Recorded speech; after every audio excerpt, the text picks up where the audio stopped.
Chapter 551. New King's Council. In the absence of leadership, and under the condition that any attempt to band together would be met with assault, the once million-strong army of the Kingdom of Stefano fragmented into countless warlords of various sizes. The largest amassed force, which once numbered 400,000, accepted an invitation from the Panbos Kingdom. They headed to a region near the border, attempting a massive retreat. But the retreat was stopped. As they tried to cross the river, the ferries and the troops waiting to cross were subjected to a fierce air raid by the Wind Falcon. The troops on the opposite bank, waiting to provide support, were attacked by paratrooping elite forces and were forced to withdraw. Then, facing a lack of supplies and the loss of all hope, the remains of Stefano's army, under the assault of multiple armored brigades accompanied by infantry divisions, ultimately had no choice but to surrender unconditionally. Afterward, the forces of the alliance left behind only a small contingent, leading troops gathered from the Lumen Kingdom, as well as defectors from within Stefano's camps of prisoners of war, to form the defense army. This was to ensure the maintenance of the capital and its surrounding areas, as well as the logistical supply lines. The rest of the troops regrouped once more, setting their sights on the neighboring Hagian Star's largest kingdom, Panbos. At this time, the Kingdom of Stefano, having been reduced to the brink of extinction in a mere 47 days since the war began, had already sparked a political tempest, its appalling military record swiftly spreading across the world. The King's Council was frightfully panicked, even emitting desperate cries that the Rage Owl Star people will rule the world. Meanwhile, some kingdoms took more practical measures. In fact, within the Pincer Palace at this very moment was not just one Queen Isabel. 13 nations had either sent their monarchs or dispatched high-ranking ambassadors to the place. These were mostly minor states. Among the 7 most important kingdoms on Hagian Star, only Lumen and Stefano were present. At the same time, the King's Council, which had previously broken off diplomatic relations with the Lumen Kingdom, saw the other 5 major nations also sending diplomats. This was what Gu Heng had been busy with during this period. When he finished signing the last document, he finally lifted his head and looked towards the Iron Curtain Queen, speaking. "Thank you for waiting. Listen carefully to what I am about to say. There's no room for bargaining, this is a unilateral notification. You only have the choice to accept or not." Isabel took a deep breath. "I understand. Please speak." What the governor was about to say concerned the fate of her nation. Although she couldn't change anything and could only passively accept the judgment of destiny, she was still extremely solemn. "First of all, every kingdom will be preserved." This first sentence from Gu Heng brought Isabel a great sense of relief. This was a matter of utmost survival. Her greatest fear was that the governor was intent on annihilating the Kingdom of Stefano. Although she rationally judged that the likelihood of this happening was actually very low, if it did occur, Stefano now had no capacity to resist. Isabel's expression was fully captured by Gu Heng. He sighed softly to himself. If possible, wouldn't he wish to implement the administrative system of the Alliance directly on Hagian Star, to wholly replicate the set of policies from the Alliance government here, ensuring that a highly centralized government with strong control over local civil administration, industry and military could be established on Hagian Star? But that was unrealistic. The reason Gu Heng was able to build up such a system from scratch on Rage Owl Star was that he truly, from top to bottom, spent 2.5 years overturning almost all of the existing ruling classes on Rage Owl Star. It might sound exaggerated, but it actually wasn't. Rage Owl Star was indeed an entire planet, but firstly, with a population of only 45 million, it wasn't as vast as one might imagine. Secondly, given the largely wasteland environment of Rage Owl Star, the existing ruling class there was quite fragile, making them easy to overthrow. Hagian Star, however, was different. Here was a fully fledged feudal society, deeply entrenched with an existing ruling class. To completely eradicate them would be too challenging for Gu Heng. If he had sufficient strength to capture and hang all the nobles, that could be a viable approach, but he did not. Although the productivity of Rage Owl Star had indeed developed much more under his years of management than on the feudal world of Hagian Star, the issues of a smaller population and shorter development time objectively existed. For a population of 55 million to swallow up the 400 million people of Hagian Star was akin to a snake trying to swallow an elephant. It wasn't that he couldn't swallow it, but to expect immediate digestion was unrealistic. It was difficult enough to remove the local ruling class. For example, although the Kingdom of Stefano is already crumbling, with 200,000 people captured in the capital and 400,000 more during the border retreat, those scattered noble warlords and landlord warlords posed no real threat, but to clear them out meant sending troops to gnaw away at them for months, if not years. And there was still the threat of other kingdoms. How could Gu Hang spare the time to gnaw at them? And even if he did finish them off, the real trouble would only begin afterwards. To establish an entire set of efficient administrative systems afterwards requires a large number of loyal and reliable administrative personnel. On the Alliance's home territory, this was already somewhat difficult, necessitating the ramping up of anti-corruption measures by the Loyal Air Academy. The situation on Hajian Star was even more so. Chapter 552. Taking various factors into account, Gu Hang finally decided to adopt a strategy of swallowing first, then digesting. In fact, when he initially conquered the Green Valley region and the eastern provinces on Rage Owl Star, he had also adopted this strategy, and had been forced to temporarily leave a large number of the original ruling class in place, not to mention on an alien planet. On this basis, Gu Hang had to give the existing kings and nobles a glimmer of hope, making them feel that the alliance wasn't aiming to completely annihilate them. Otherwise, he would surely face the most intense resistance. After making clear the preservation of the kingdoms, Gu Hang further stated, "As long as the nobles of each region act in accordance with the laws of the alliance will fully respect your power." This was the second assurance Gu Hang offered. At the same time, he also offered favorable conditions. The alliance, along with the Gu family, will continue to provide various forms of aid to Hajian Star, helping to gradually establish more modern agricultural production and industrial systems on the native soil of Hajian Star. If she were a decadent feudal monarch, she might not be interested in such so-called support, but Queen Isabel was not. She even felt a sense of elation. In the past, Hajian Star was not without enlightened individuals who wanted to make some changes. However, firstly, the conservative forces within the planet were too stubborn, and secondly, it was extremely difficult to import production lines from outside, and getting the necessary equipment and technology for industrial upgrading through the Gu commercial firm was prohibitively expensive. Now, it seemed both these problems could be solved. Mr. Gu significantly eliminated the conservative forces of the past, and the technical assistance mentioned even sounded like it was free. This made Queen Isabel somewhat incredulous. Gu Hang said, "The alliance will not view Hajian Star simply as a subject to be ruled. Instead of gaining 400 million slaves, I would prefer that the alliance gains 400 million citizens. I hope that the kingdoms of Hajian Star can truly become members of the alliance." Beautiful words can be spoken by anyone, but Queen Isabel heard sincerity in the words of Mr. Gu. She believed that this was indeed what Gu Hang thought. It left her with mixed feelings. The joy was that it seemed her kingdom would not be suffering. The concern was, after all this, would the kingdom still be a kingdom? She couldn't help but ask, "So, what's the price?" Gu Hang replied softly with a laugh, "Firstly, each kingdom will have a special agency from the alliance stationed within it. From military to administrative to economic development, the alliance's special agency will have the authority to directly intervene. Our representatives will wholeheartedly assist each kingdom in getting on the right track. We will establish a new King's Council, inviting all the major kingdoms to join. This new King's Council will differ from the past and will shoulder much greater responsibilities. The succession of thrones in each country must be approved by the King's Council. The military forces of each country will be uniformly allocated through an allied force system set up by the new King's Council. The Council will also have representatives from the alliance, and overall will be seen as part of the alliance government. On this basis, the King's Council guarantees the survival of each kingdom, ensuring the rights of the royal families and nobility, but at the same time, you also need to act according to the rules laid out by the King's Council." This whole setup weighed heavily on Isabel. She was aware of the alliance's ambition, wrapped in a series of seemingly mild words. The most important point here was that by joining this new King's Council, the countries would, in essence, have lost their independent military power. All military strength would be taken away by the alliance. This so-called new King's Council was obviously just a shell under the control of the alliance. Council, what was there to discuss? It was nothing more than kings sitting there, lending an ear, and following the orders of the alliance's representatives.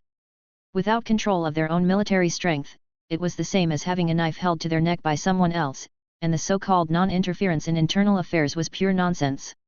If they say they won't interfere, they won't, but what can be done when they decide to intervene? Isn't it just a matter of obediently doing as they say? As for the rest, such as king succession needing council approval, the deployment of observers in each country, who can intervene in specific affairs, all of this just becomes a matter of course. With the knife in someone else's hand, is it not for them to do as they please? She opened her mouth, instinctively wanting to haggle. But looking at the smile on Gu Hang's face, she suddenly remembered what Mr. Gu had just said. There was no room for negotiation, this was a one-sided announcement. So, what could she choose? If she said yes, Stefano's future would be assimilated into a member of the alliance, and even the name itself might shift from that of a country to simply a geographical location.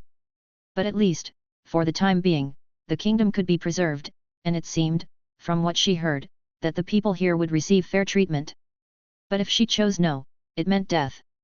She would be the first to die, but actually, she wasn't afraid.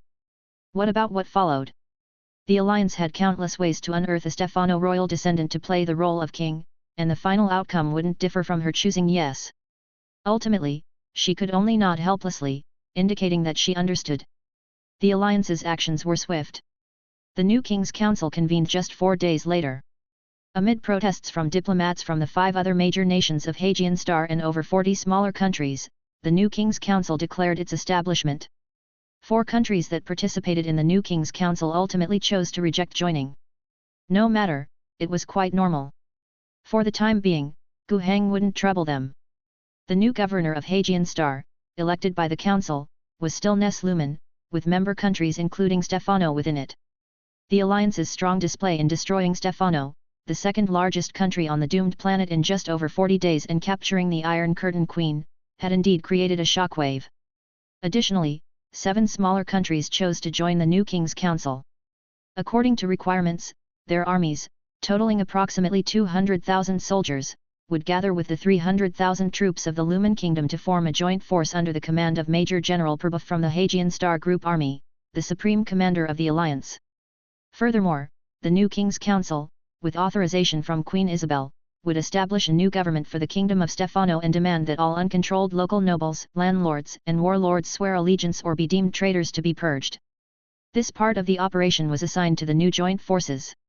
And Stefano's new government would consist of local nobles who had sided with them, officials dispatched from the Lumen Kingdom, and alliance officials. They would also strive to convert the captured 600,000 Stefano troops, aiming to select another 200,000 to join the new joint forces. Isabel exerted significant effort in this regard. She was the head of state, the queen, and not a figurehead, she had truly ruled over the past decade and more. When she sided with the alliance, she greatly aided the alliance's operations in the Kingdom of Stefano. Of course, for this very reason, the alliance was also wary of her. At present, she was constantly guarded by no less than 4 demon hunters, and she had to ensure that her whereabouts were entirely within the military control of the alliance. If she were to escape and be seized by Stefano's remaining resistance organizations, it would be quite troublesome. Especially since the alliance's occupation forces here were not very strong at the moment. Right now, the alliance army's primary target was still the Panbos kingdom. The main corps had already advanced into the territory of Panbos. And at this moment, inside this foremost powerhouse of Hagian Star, there were more than 2 million soldiers gathered, with over 2,000 sentry mecha and 12 Night Titans. This was already a military force the alliance army could not ignore. Chapter 553. Prabhuv saw Madan's return. Even though he was the one in charge of all military actions on Hagian Star under the appointment of the governor, the interstellar warriors were always the most exceptional group. He was very respectful towards Madan's. Battle Group Leader, Your Excellency. Huff, Madan's let out a sigh. He wasn't indifferent or unapproachable in front of ordinary people, he simply said calmly, our operation did not meet expectations. After the raid on the Panbos Kingdom's palace, the leader of the rebel army was not there. Through interrogation, we learned that after the incident in the Kingdom of Stefano, they strengthened their defenses in this regard, and their political and military nerve centers have been dispersed and relocated. Madan's paused, then continued, if similar operations are still needed, we require more reliable intelligence support. We need to ascertain exactly where the enemy chieftain is. Understood, Prabhuv solemnly replied, as if he were the subordinate. Madan's nodded slightly and turned to leave. Prabhuv watched the battle group leader walk away until he disappeared from view before he relaxed. He took a deep breath. There was still a sense of tension when facing an interstellar warrior.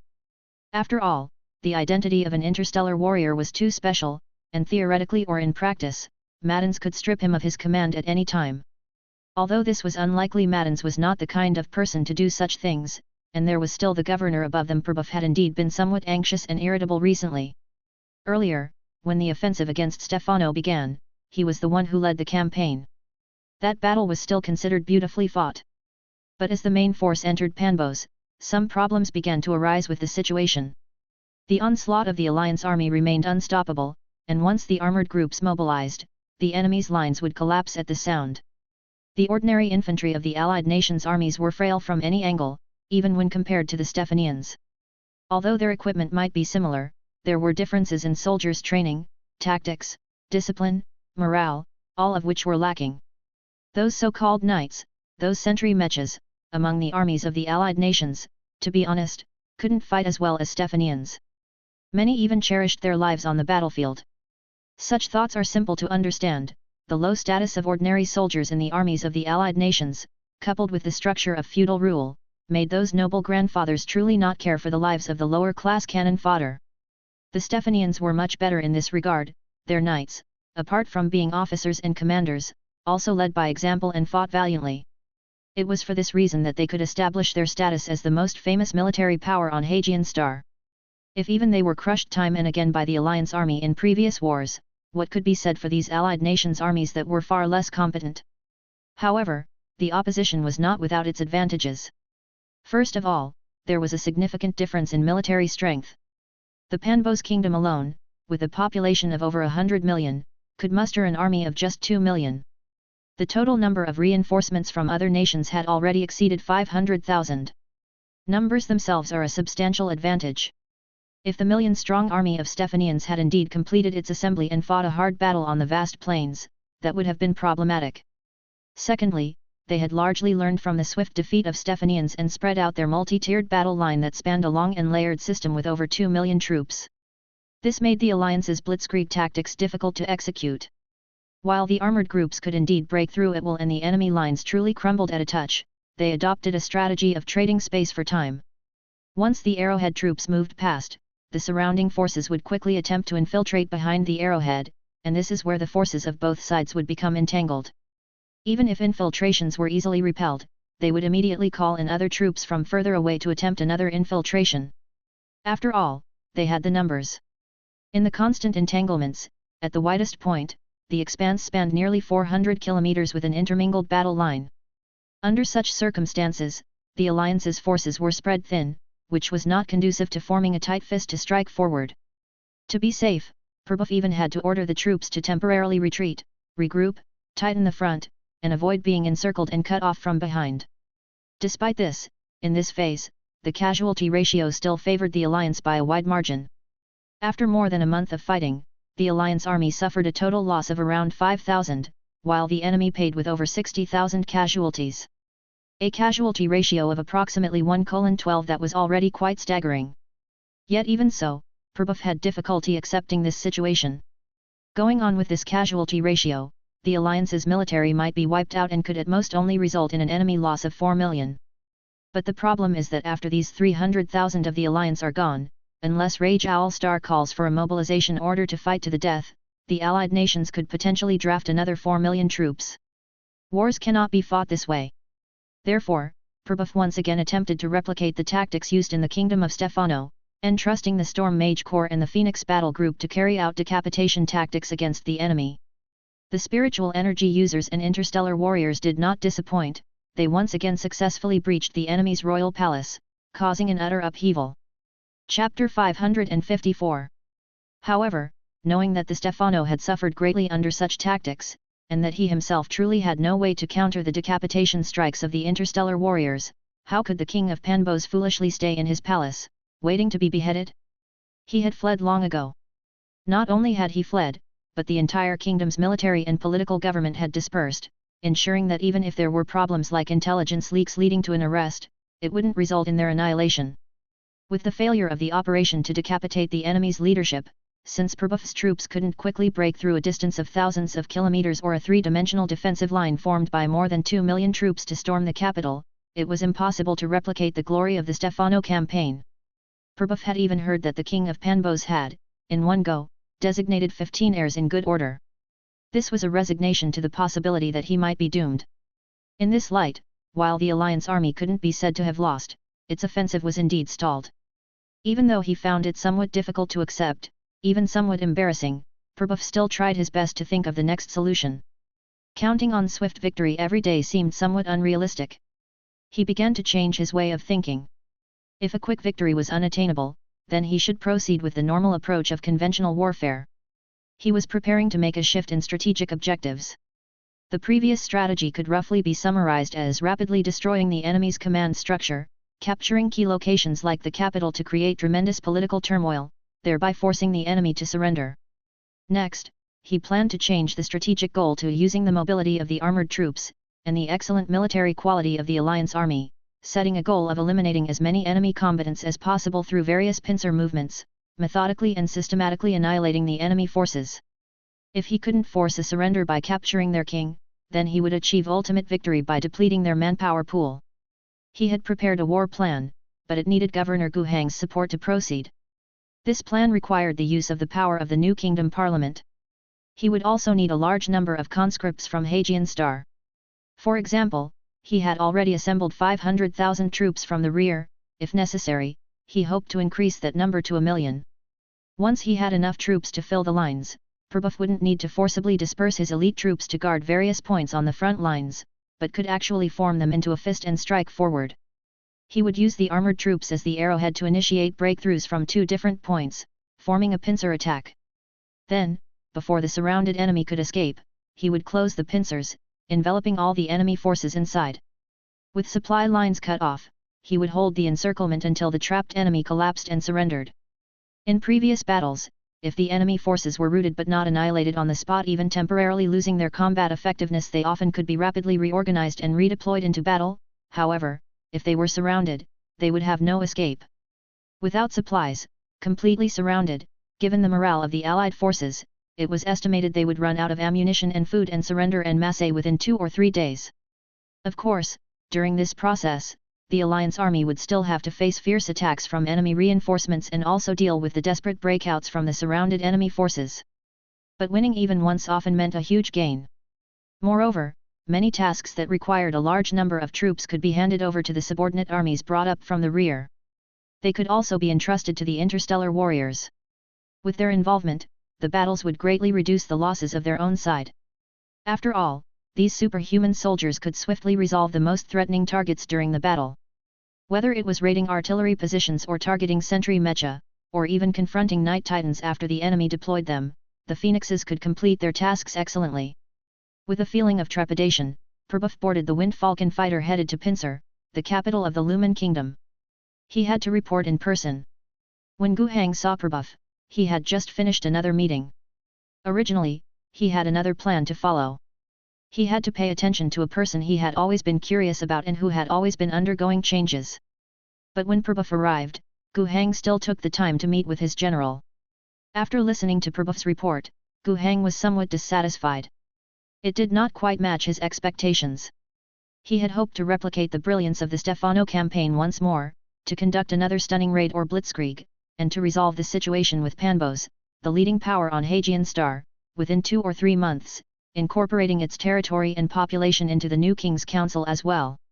With that, the situation on Hajian Star could be considered stable, and the main focus of work could shift from military operations to economics and politics. However, Prabhupada had indeed brought him bad news. Though dissatisfied, Gu Hang could understand. Not everything could always go smoothly or be quickly and easily manipulated. A war involving more than 3 million combatants on both sides could not be considered small. A swift victory would be a pleasant surprise, but could not be expected as normal. Gu Hang quickly adjusted his mindset and agreed to Prabhupada's strategic plan. But he also had his own demands. You want 1 million servant soldiers, but that I cannot give you. At most, 700,000, and it is not possible to provide them all in a short period.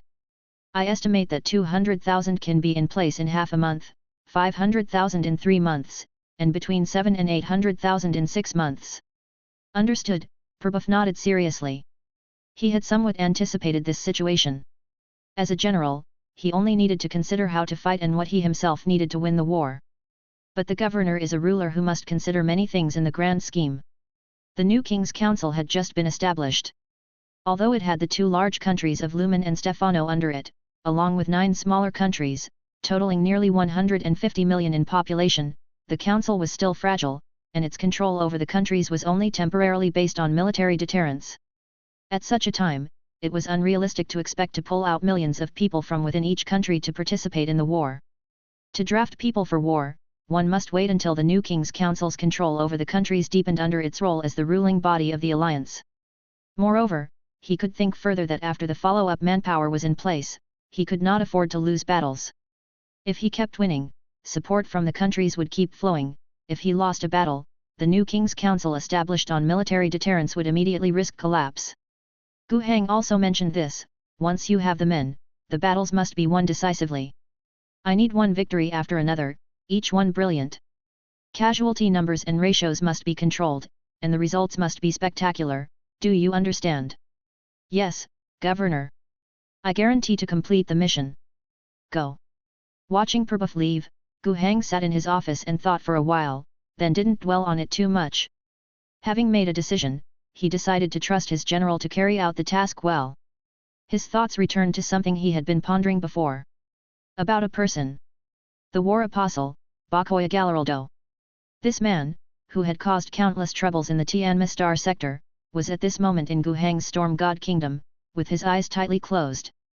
He was not dead, but he was close to it. And now, Gu Heng was considering what to do with him. Letting him die would be the simplest solution, but Gu Heng had some new ideas in mind. Chapter 555. Bakoya Galaraldo had never died, and even some time before, he had been doing quite well.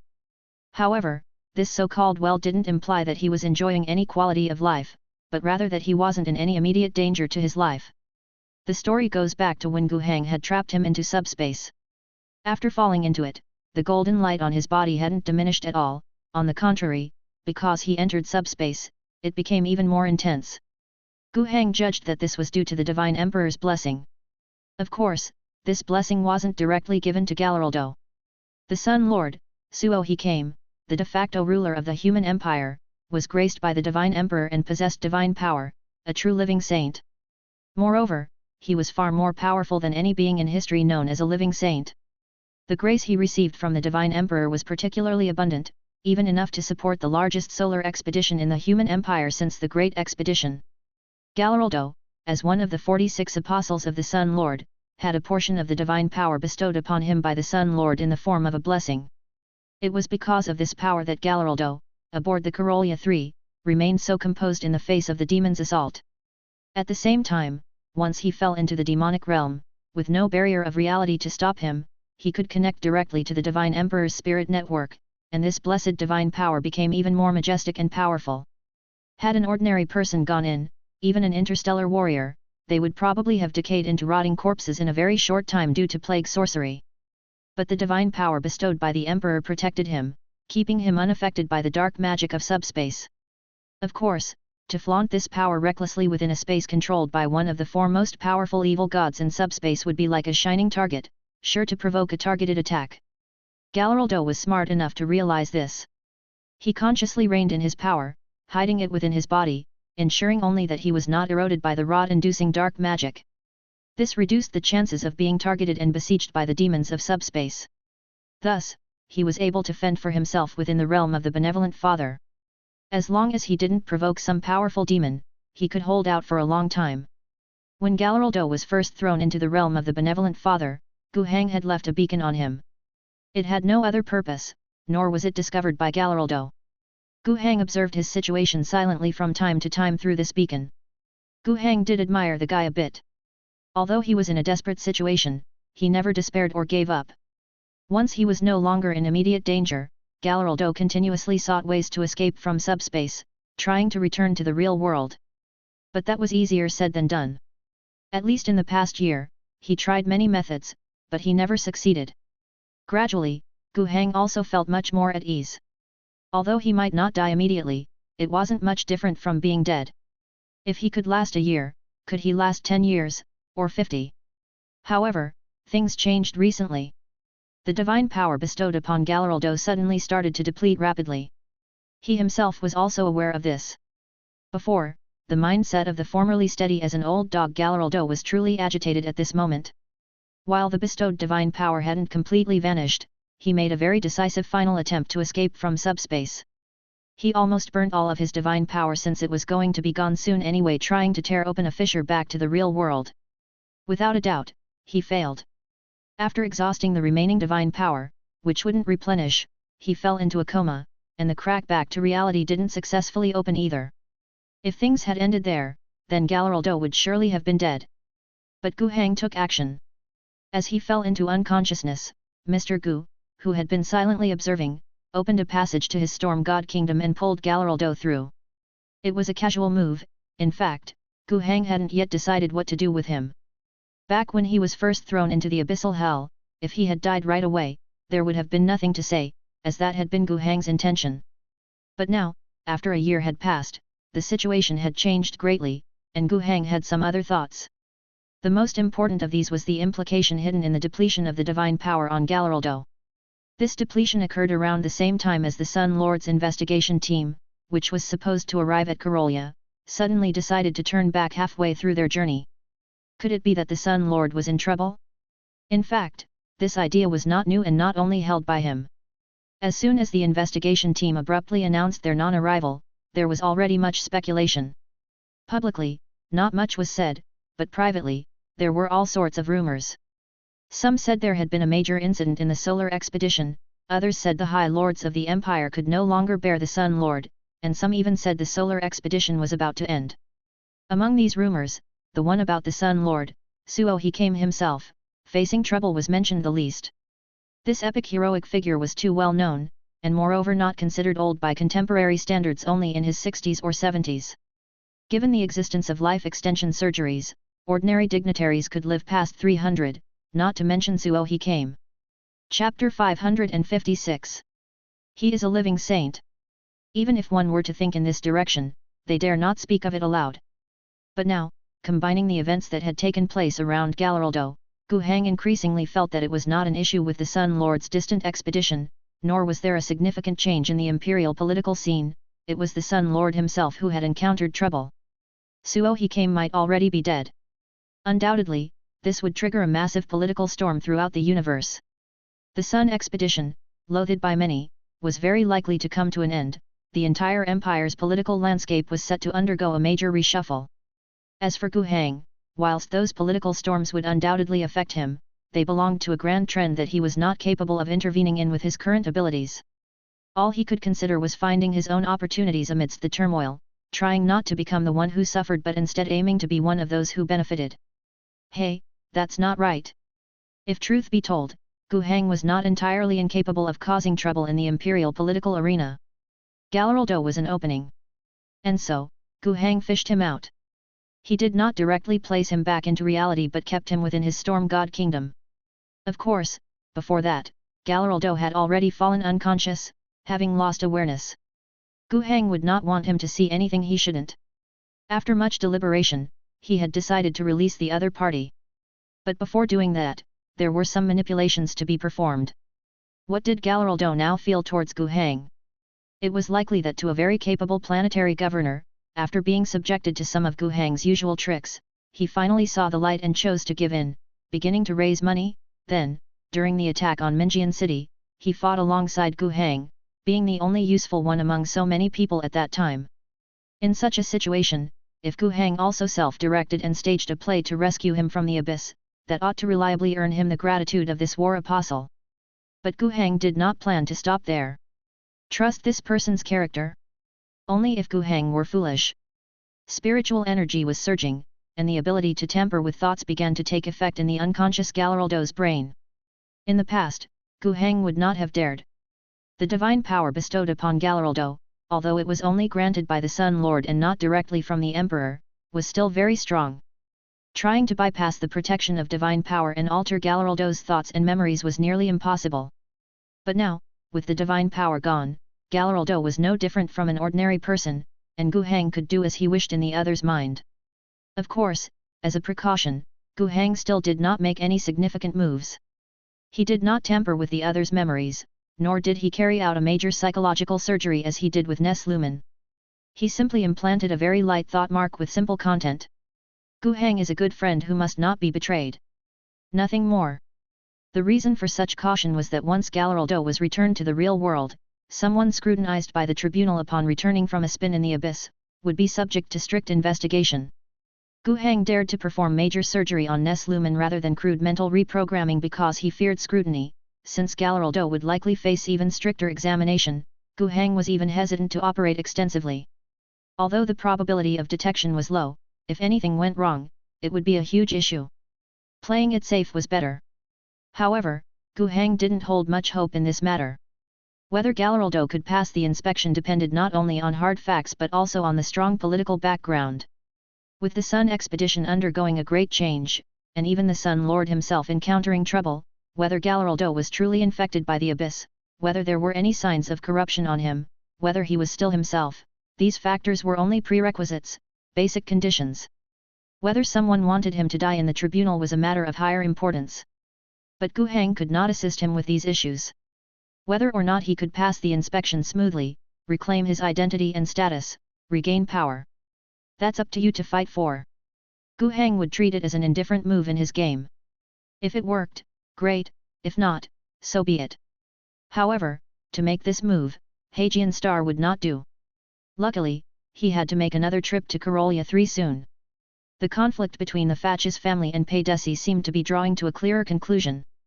The Fatches family had gotten their wish of securing the Karolia 3 governorship, with the core family member named Ivan Fatches set to take up the position. That they were able to get the position of Karolia governor was not particularly surprising. After all, given the plague demon invasion wreaking havoc on Karolia 3, only the Fatches family, with deep ties to the Dragonhawk 3rd Legion, seemed capable of resolving it. Without their cooperation and the force of 20 million Star Realm army troops, no one could change the situation on Karolia 3. And the new leader of the Tianma Star sector came from the Dragonhawk Star Domain government-appointed candidate, who also happened to be named Ivan. Ivan Martinelli, formerly a high-ranking official belonging to the same political faction as Paydesi within the Star Domain government. The circumstances of Paydesi's death, though he was scapegoated, still aroused sympathy within the Star Domain government. He himself originated from a political faction of the Star Domain government and had been deeply rooted in the Tianma Star sector as a core member for many years. Paydesi's death left people feeling helpless, but it didn't prevent them from promoting another individual from their own faction to take the position. Looking at it this way, the two families ended up in a tie.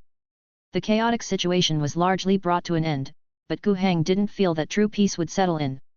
The confrontation between the two families would only shift from the original melee to a clearly demarcated positional battle. And he had already received an invitation to first head to Karolia 3 to attend Ivan Fatches's inauguration ceremony, followed by a rush to Flying Wing Star to participate in Ivan Martinelli's inauguration ceremony. Two Ivans, quite interesting. Bakoya Galleraldo slowly opened his eyes. In the darkness, he could vaguely make out a faint yellow light seeping through some cracks. After an initial state of confusion, his senses gradually returned. Am I not dead? His heart filled with a surge of elation. When the divine power began to wane, he had realized that the Sun Lord was dead. Unlike others, as a confidant of Suo he came and a recipient of the divine power's blessing, he understood the specifics better than anyone. Such a precipitous decline in divine power could only mean one thing: Suo he came's death. This had him in a state of extreme panic for some time. But obviously, trapped in the abyss, he was helpless against the repercussions and the turmoil brought about by the death of the Sun Lord. Moreover, with the Sun Lord's death and the end of the divine power's blessing, he would soon die. Thus, with his last ounce of determination, he made one final attempt to burn himself out. He didn't harbor any hope for it himself. But to his astonishment, it worked.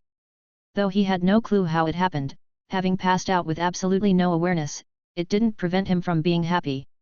Not being dead was good. As long as he wasn't dead, all hope was still alive. He took a deep breath, and the scent of decay made him cough twice involuntarily.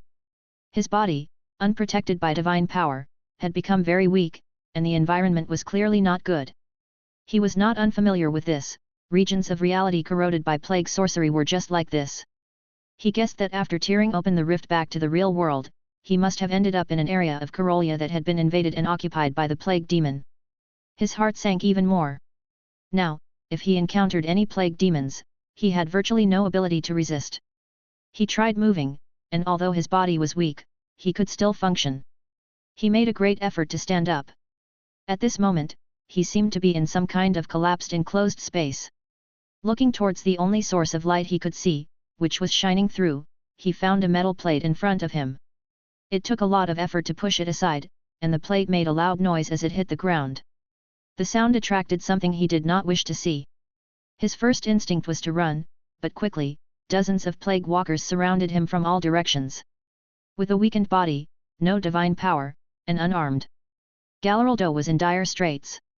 He couldn't help but think, having escaped from the hell of the abyss, was he really going to die at the hands of some low-level plague walkers?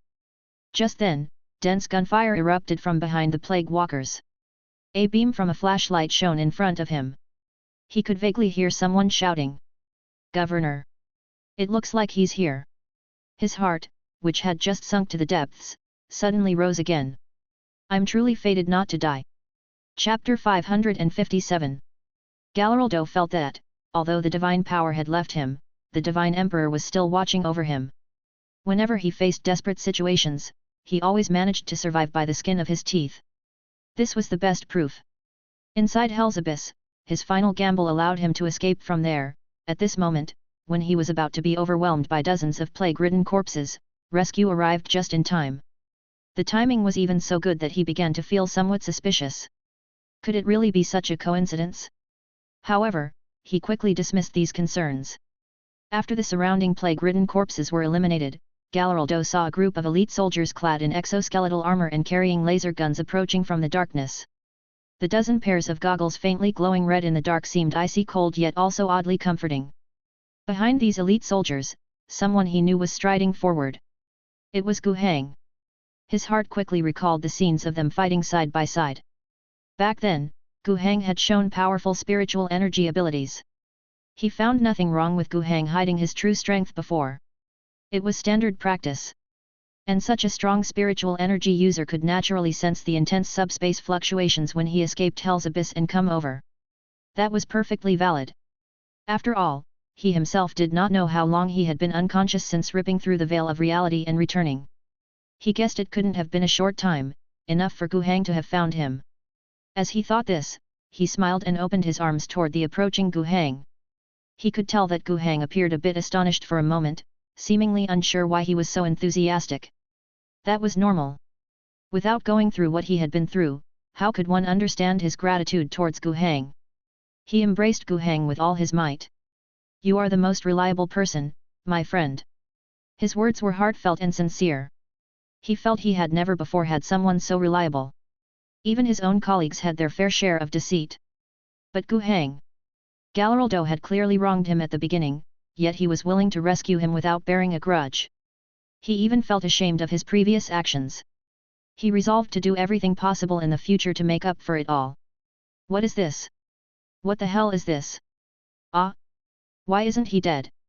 My brother is dead, why isn't he dead? During a secret gathering on Flying Wing Star, upon hearing the news from Karolia 3, Paydesi remained sullen throughout.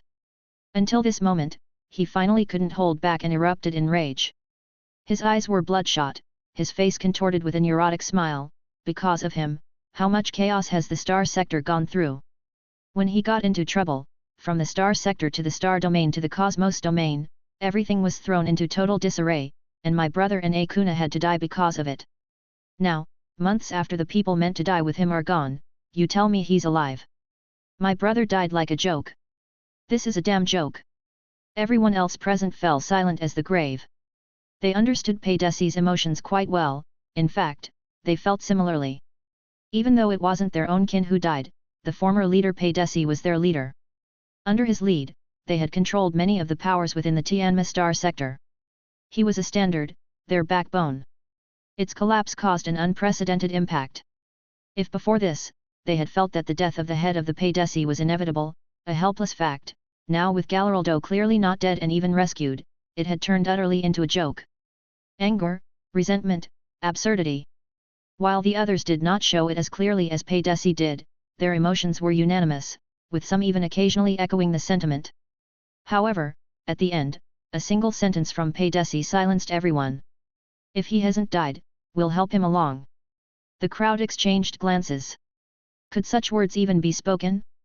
To grumble and curse in private is one thing. But to think of assassination when he's not dead? And to want the major investigative teams to come and stir up trouble in the Tianma Star sector again? All right, that's enough. A short man with long hair interrupted Paydesi's rant. He was one of the two Ivans in the Tianma Star sector, the soon-to-be leader of the Star sector, Ivan Martinelli. Paydesi abruptly turned his head, his gaze sharp enough to cut. The man who spoke remained calmly eye to eye with him. Paydesi's chest heaved with effort. Martinelli sighed and said, "We all understand your feelings, and indeed, we all share the same sentiments. But don't talk nonsense here." After a pause, he continued, "Our enemy now is Fatches, not that war apostle. That's a plague god, we need to get rid of him quickly. We can't afford to let this situation escalate. So we just let it go." Martinelli countered, "What else can we do? The solar expedition has definitely run into trouble, we could. That's not our business to handle." Martinelli scolded, "I warn you, don't act rashly. Whatever happens with the solar expedition, that's a battlefield in the Empire's high-level power struggle, not for us to meddle in. Don't think that just because you're someone important on a planet or in a star sector, you're really something special. A grain of sand blown over from the imperial political stage becomes a mountain pressing down on us. As heavy as Mt. Tai indeed." At that moment, on Karolia 3, another Ivan was also feeling reflective. He had no troubles. To him, and to the Fatches family, whether Galaraldo had been missing before or now found, they had gained significantly from it. If this hadn't happened, the star sector wouldn't have been in chaos, and how would there be an opportunity?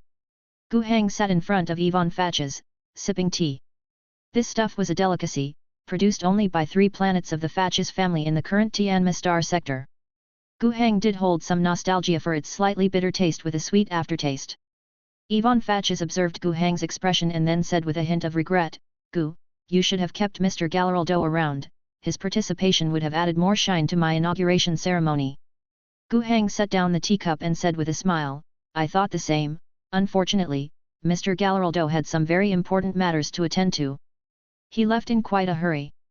However, there will be opportunities to meet in the future." Thinking about the changes that Plague God had brought to the Tianma star sector over the past year, Ivan Fatches shuddered and couldn't help saying, "Never mind, never mind. The war apostle has too many things to busy himself with, best not to disturb him." Chapter 558. After deciding to fish Galaraldo out, Gu Hang had been preparing for today. Taking advantage of the inauguration ceremony of Ivan Fatches, he arrived at Karolia 3. Then, during a conversation with the president of the Tianma Star Sector Psychic Association, Wang Yuyang, he subtly guided the conversation, which led his counterpart to invite him to use one of the association's divination devices. The thing was nothing magical, just an apparatus that enhanced psionic perception. They had brought this divination instrument over from Flying Wing Star to search for traces of Galaraldo and used it many times. Zhang Guangen, the chief archmage of Dragonhawk Star Domain and also an A-rank psychic, had personally operated it without perceiving anything.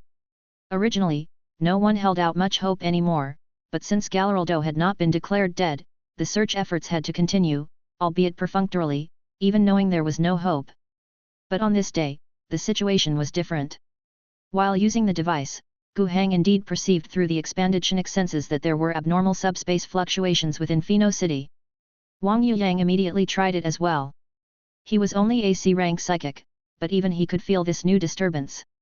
Yet he still did not realize how serious the situation was. Karolia 3 was a world under the invasion of plague demons, a conflict that had been raging for 2 years. Pheno City, the hardest hit occupied area, experiencing a subspace rift with demons pouring out. Wasn't that normal?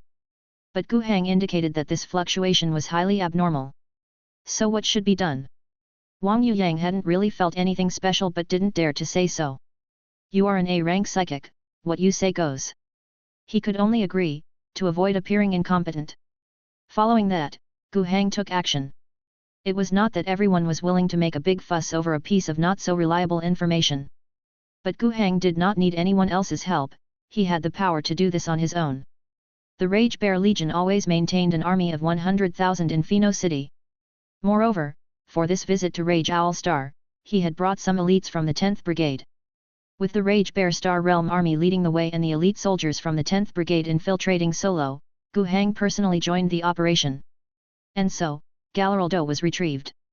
After being rescued and before the news went out, Galaraldo had a deep conversation with Gu Hang, which lasted for quite some time.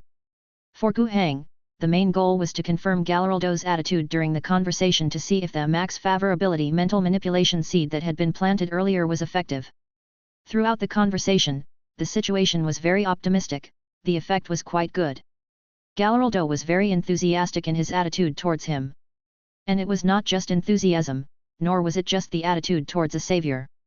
Given Galaraldo's personality, being distant and ungrateful, under normal circumstances, how could he feel such deep emotion for his savior? Gratitude would still be given, but it would be just that, what more could there be? But now, Galaraldo's emotions were clearly more than that. In his words, there was closeness and trust, he saw Gu Hang as one of his own. This was different. In their conversation, Gu Hang's face always wore a smile. He was quite satisfied with the progress he had made in the art of thought manipulation. Although conditions didn't allow for a major surgery or comprehensive thought manipulation, a seemingly insignificant minimally invasive implantation surgery, coupled with some actions in the real world that aligned with Galaraldo's consciousness concepts, yielded pretty good results. Indeed, Gu Hang couldn't make Galaraldo see him as his master, not that it was impossible, but it was too conspicuous and likely to be discovered during the tribunal's scrutiny. But Gu Hang could make Galaraldo regard him as his most important friend. Moreover, the backdoor left in his spirit will allowed Gu Hang to directly take over Galaraldo's thinking when necessary. Of course, that was the last resort, to be used only when he had to abandon this pawn because the traces would be too significant. Gu Hang didn't intend to use this move too eagerly. He still hoped that the good friend who had left the Tianma Star sector could bring him some benefits in the political arena of the empire. If it were successful, having a man in the central government would be of great help to Gu Hang as he sought to strengthen his own power locally. I hope you, my boy, don't let down my hard work. Just don't get yourself killed in some mysterious political upheaval as soon as you enter the political arena. My departure this time will be very dangerous, Galaraldo said to Gu Hang with a somber expression. For him, this conversation felt more like he was entrusting his last words to a good friend before leaving. He hesitated for a moment but still decided to inform Gu Hang of a piece of news. Don't harbor any extra hopes, I can tell you now, for certain, that His Highness, the Sun Lord, is already dead. No, don't be surprised, don't find it unbelievable, this is a fact. Otherwise, there is no other possibility that would cause the divine power bestowed upon me to fade away. The Solaria domain must already be in chaos by now, and the central government of Holy Terra must also be replete with undercurrents at this very moment. I am in danger now, so I need to leave the Tianma Star sector immediately. Every minute counts. To Solaria? No, I'm not going there. I'm not like my other brothers. Unlike them, who command their own troops, fleets, and territories, my advantage lies within the Empire, in connecting distant expeditions with various localities and the central government. Over the years, I've made many enemies, and this is a source of danger, but don't think that I only engage in dirty dealings. If I only made enemies and didn't make friends, how could I have always secured enough resources for the Sun expedition? Even on Holy Terra, I have a certain influence. I need a ship to leave secretly. No, I don't need protection. If I am to die, then even naval protection would be meaningless. But as long as I live, even if I'm alone, I will be able to rise again. I have traveled through countless territories of the Empire, set foot on thousands of planets, yet it's the first time I've met a friend with whom I share such a mutual understanding. Believe me, nobody wants to talk to you more than I do. I must say goodbye to you now, my friend. I must honestly say that we may not meet again for a short while, but I know your contact details, and I will reach out to you the moment the timing is right. If I'm not dead, if I can continue to fight for a place, I promise, I will provide all the help I can. And what you need to do is grow, and grow more. A powerful Rage Owl Star, or even a powerful you, will be the greatest assistance to me. I trust you completely, just as you did your utmost to save me. Galaraldo spoke with such sincerity. Gu Hang was deeply moved. Of course, I'm going to give you a gift now. I know you have ambitions, I knew it from the first day I met you. You want Hajian Star, or even the entire Tianma Star sector, right? Don't be too quick to deny or admit it, it doesn't matter. Right now, I don't have the power to give you a planet, let alone a star sector. But I can still help you in some ways. While the news of the Sun Lord's death has not yet spread, while the distant Sun expedition has not been officially ordered to end, while I, this war apostle, still have a little time window to do some things. That so-called alliance of yours is a pretty good idea. Just wait, and soon, the name Alliance will become a legally registered organization in the official records of the Empire, allowing multiple worlds and star systems to freely join or leave. I think this will be of great help to you in uniting the rule of Hagian Star, and it will also assist you with certain things you want to do in the future. Good luck, my friend. Chapter 559. Galleraldo really left a big surprise for both Tianma Star Sector and Gu Hang. For the Tianma Star Sector, his sudden appearance made all the previous events seem absurd.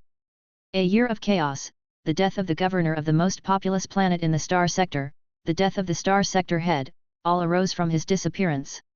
Now that he has suddenly returned, it doesn't mean that the political environment in Tianma Star Sector can revert back to how it was over a year ago.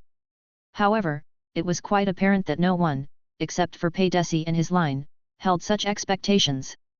The Fatches family was extremely delighted. Before the deaths of Akuna and Pei Desi, it was difficult for their influence to extend beyond their own star system. Now, even Karolia III had fallen into their hands. An unexpected blessing. Nevertheless, they did not wish for the war apostle to be found.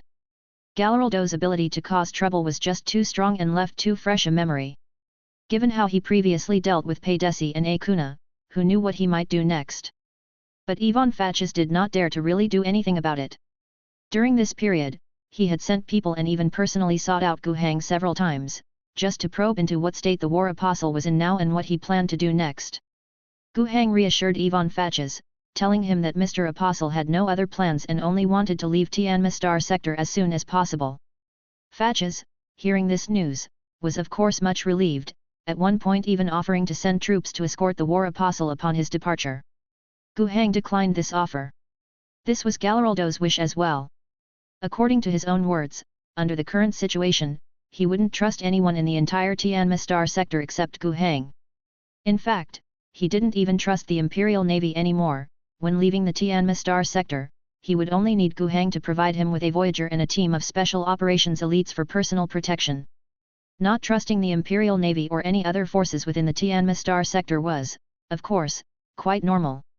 After the mishap with the solar expedition, his identity as the war apostle was very awkward indeed. Although he himself claimed he still had many friends and retained some value, his friends and his value were definitely not within the Tianma Star Sector. Now that he had lost the divine power that graced him, reduced to a mere mortal, a commoner, he was very vulnerable. Accompanied by untrustworthy people on his journey, anyone wanting his life could easily doom him. He only trusted Gu Hang. For Gu Hang, this invitation was quite agonizing. Voyagers, up to now, were not something the Alliance could mass-produce, they all depended on the black boxes for component output, then transported to the Rage Owl starport where there was a supposedly shipbuilding factory, but actually more of a small-scale facility that could barely manage to assemble the parts into the Voyagers.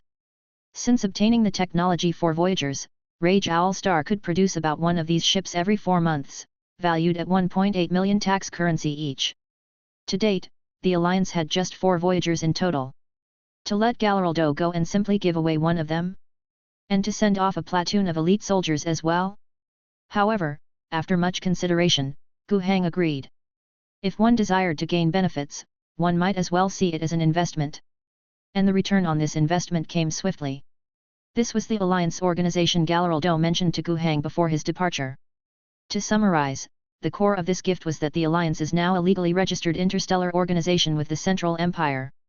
Planet governors could freely join the Alliance, becoming part of a closer economic and political coalition, and forming a unified planetary defense army. This kind of arrangement, while not common throughout the Empire, does exist. Interplanetary relationships often come together due to economic factors or the same military pressure they face. Usually, these relationships are only effective through exchanges and cooperative agreements between the governors, and the relationship between the two parties is theoretically equal. If one wants to maintain this united collaboration from a higher dimension, then it must be based on the Star Sector government. Additionally, the Star Sector government can also mobilize officially recognized Imperial forces, such as the Star Realm Army and the Imperial Navy. To put it simply, the first is mutual help among administrative bodies of the same grade, and the second is joint action coordinated under a supervisory government. The former has no binding force and can be dismissed at will, the latter relies on the mutual coordination within the overall governmental system. However, in the vast territories of the empire, situations are too complex. In some places, there is a need for an organization that is stronger than the equal agreements between regular planet governors and transcends the conventional administrative divisions of the star sector government. This need could arise from interstar sector connections, special economic cooperation, or certain historical factors. A recent example is that of Fatches number 1, number 2, and number 3, all three planets under the control of the Fatches family. Although there are three governors, there is also a family head recognized by the Empire, acting as a joint ruler of the three worlds. The reason they can legally do this is because the Fatches family as a political entity is also a lawfully recognized interstellar organization by the Empire. The Empire approved their establishment chiefly because they were one of the rulers here when the Empire's great expedition reached the Tianma star sector, and they had helped the expeditionary force recapture most of the worlds here. Chapter 560. In a sense, the Fatches family could be considered to have brought in capital to join the group. They were originally the masters of the three worlds of Fatches and were willing to pledge full allegiance, bringing help with them, so the Empire recognized and legalized their rule. This is what is called the historical factor. In short, there are all sorts of entirely different situations within the Empire that all require special handling, so there are corresponding loopholes left in place. However, such a situation is relatively rare. Normally, the Empire would not approve the establishment of a cross-stellar cooperation organization. At least, there was no chance for Gu Hang to obtain this on his own. Mainly because he had no friends at the higher levels of government in the Central Empire. Even if he wanted to engage in some sort of beneficial exchange, he simply had no access. Additionally, the situation on Rage Owl Star, to put it bluntly, didn't meet the requirements for establishing a legal interstellar organization at all. Why would they legalize your alliance?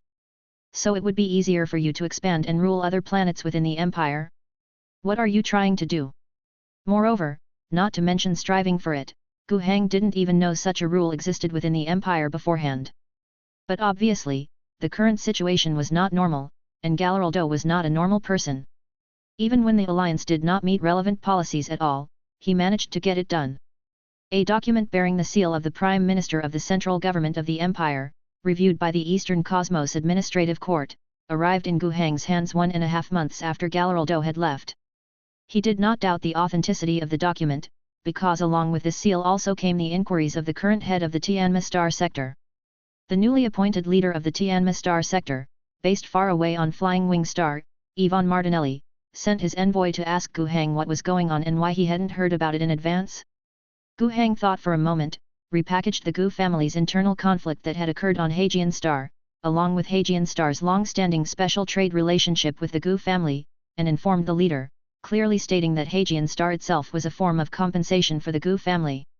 They internally agreed to be a compensation to the Gu clan. This legalization of the alliance organization was a legal confirmation of this compensation. The alliance would be limited to Hajian Star and Rage Owl Star only, with no expansion. He lacked the power for that. At the end of the conversation, Gu Hang also stressed that this was a gift from the War Apostle and had already been officially recognized by the Empire government. By saying this, he wanted to tell Martinelli not to worry too much. It was just contact between two small worlds with very few populations, completely different from the structure of the Fatches family. Moreover, don't get any bad ideas. If you want to cause trouble, consider whether you can afford to provoke the War Apostle. As expected, everything settled down afterward. Martinelli did not come with further questions, tacitly accepting everything that had happened. Galaraldo really hadn't been boasting before. Indeed, he was not like most of the War Apostles under Suo Hikame's command. He wasn't a general, a commander, or a lord. But the reason he was among the 46 apostles, receiving the divine power that bonded him with the Sun Lord, was naturally because of his own capabilities and his distinctiveness. If, before this, Gu Hang really did doubt whether Galaraldo, even if he managed to get away from the Tianma Star Sector, with all the foul deeds he had done in the past, the many enemies he had made, and the loss of his biggest backing, could make a comeback? Now, it seemed there might indeed be a chance. At least, Gu Hang had already seen the first signs of reward. The legalization of the alliance, this gift came at just the right time. With it, Gu Hang's rule over Hajian Star would become legitimate and justified. Before this, he relied entirely on brute force and control over the planetary governor Ness Lumen's mind through a massive brain surgery operation in order to extract benefits from Hagian Star. But from now on, as the leader of the alliance, Gu Heng would have a set of solid organizational structures, allowing him legal and empire-recognized actual ruling power over the planets that joined. In the future, if Gu Heng wished, he could rid himself of the trouble that was Ness Lumen and also take control of this world.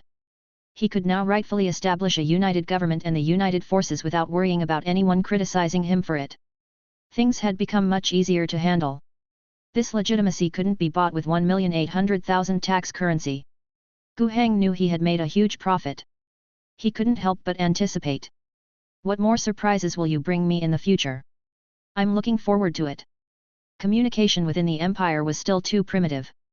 Although it was possible to achieve interstellar communication by using the star language towers and spiritual energy practitioners, in reality, ordinary star language towers could only facilitate communication within a star sector. For communication at a star domain level or even higher, larger-scale star language towers were necessary, along with the establishment of information relay stations. The Tianma star sector didn't have the means to communicate directly with Holy Terra. The largest star language tower was on Flying Wing Star, and it could at most reach the capital of the Eastern Cosmos domain Zyway Star. But that was enough. Many things didn't need to be escalated to the level of the central government of the Empire. The space domain government was more than capable of solving most of Gu Heng's problems. Gu Heng very formally sent out, via the conventional governmental information channels, the handwritten application for joining the alliance from Ness Lumen, the planetary governor of Hagian Star, in duplicate along with a copy of his own alliance legitimacy document. Actually, there were also two originals of this set of documents, one at the Central Empire and one in his possession. In between, from the Cosmos domain to the Star domain to the Star sector, each level of government had a copy to verify. Approval for the alliance's new member required just reaching the level of the space domain government. After receiving the application documents and giving their approval, they would send both originals back to Gu Heng and to Holy Terra for record keeping, then make 3 copies, keeping one for themselves and sending one each to the Star domain and the Star sector. With that, the whole official process would be completed. As for whether the space domain government would approve Hagian Star joining the alliance, Gu Heng wasn't worried about that. The possibility of disapproval was very low. On the one hand, for the space domain government, the Tianma Star sector was too far away, and the addition of Rage Owl Star and Hagian Star with a combined population of less than 500 million was too insignificant. If they wanted to form a small economic and military alliance, why would the government care? With the official documents already in place, why bother to intervene without reason? Furthermore, the alliance system had a key difference from that of the Fatches family. The Fatches were definitely restricted in scale, legally allowed only those 3 worlds. But Gu Heng had scrutinized the documents he had, and, regarding scale, Galaraldo had been very careless to omit mentioning it. As for the conditions of joining, Galaraldo had thoughtfully set very simple criteria of having economic or military cooperation needs, which allowed them to join under the guise of united to safeguard the territories of the Empire. No hard conditions. As long as the local governors made an application with sufficiently robust and complicated reasons, and the space domain government was unaware of the specific local circumstances, as long as the documents were well prepared, the chances of approval were high. If rejected, just revise the materials and reapply. Isn't this what a cumbersome bureaucratic system is for? In fact, Gu Heng didn't even encounter such a trivial issue. About 2 months later, Gu Heng had already received a response and obtained the new documents. The alliance now had its second member world Hagian Star.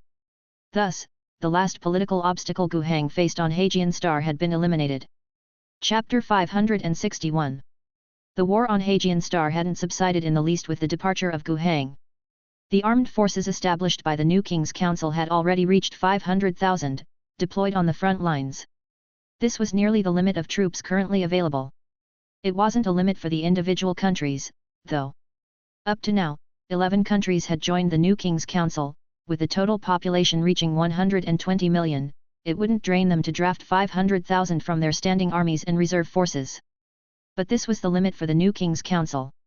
This new organization was founded solely under the military threat of the Rage Owl Star forces, Stefano's annihilation in 40 days leading to the Iron Curtain Queen's surrender, in turn causing 9 nearby countries to capitulate due to this military intimidation, thus establishing the new King's Council.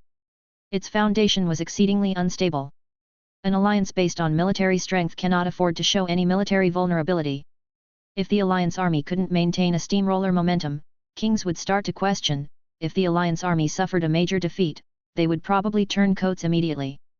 Even subdued Stefano was no exception, now leaning towards the alliance under the Iron Curtain Queen's suppression, yet remnants of defeated generals still lurked in the shadows.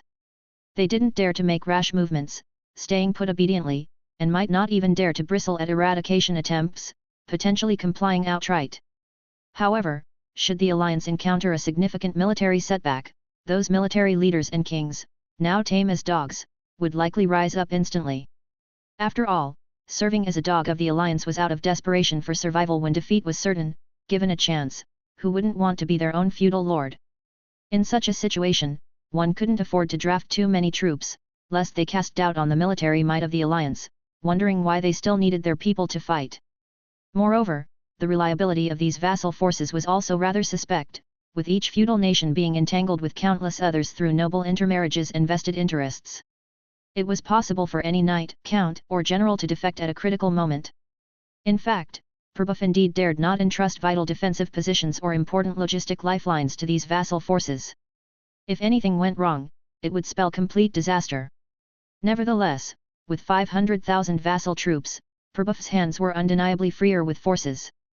Although, facing an enemy army of 3 million, he couldn't exert too aggressive an offensive stance, or undertake a full-scale assault across hundreds of kilometers of the battlefront.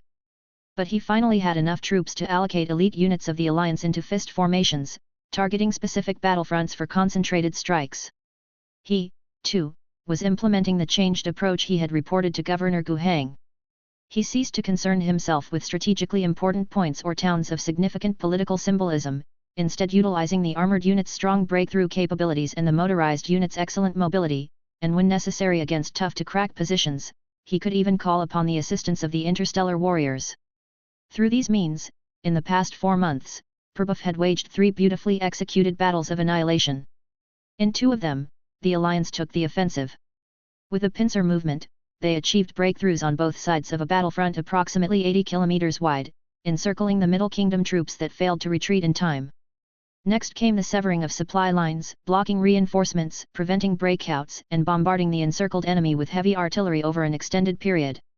The first time, 170,000 kingdom troops were encircled, failing to learn their lesson. The second time resulted in 331,000 troops being decisively trapped. For these 2 campaigns, Perbuff deliberately chose non-urban areas. The surrounded enemies numbered in the hundreds of thousands and could not possibly scrounge sufficient food locally. Not to mention, a modern army, lacking ammunition and fuel, would suffer a sharp decline in combat effectiveness, which has little to do with fighting spirit. After all, even the bravest soldiers can't conjure bullets from sheer willpower. Moreover, these feudal armies simply lacked such discipline. The ultimate outcome of these 2 battles of annihilation was a resounding victory for the Alliance army. The destroyed units weren't all killed, most became prisoners and were sent to rear prisoner of war camps to engage in heavy labor such as road repair and trench digging after being disarmed. After suffering heavy losses, the kingdom military was unwilling to concede defeat. They organized a massive counter-offensive, indeed investing heavily in the effort. The kingdom military had more than just numbers. In the realm of ultimate weapons, they had a real threat to the Alliance army: 12 assembled Knight Titans. For the kingdoms on Hagian Star, the most precious of possessions were surely the Knight Titans. Their strength was beyond question, with a cost of 700,000 tax currency each speaking for itself. Over time, the presence of the Knight Titans gradually became a symbol of a nation's power and a noble status. Indeed, the so-called 7 great nations of Hagian Star referred to the 7 states that could afford and, more importantly, sustain Knight Titans. Chapter 562. This is truly a national treasure, not to be employed lightly. Losing even one would be a catastrophe and a massive loss for the entire nation. Currently, a total of 12 Knight Titans have been amassed within the assembled forces of the kingdom.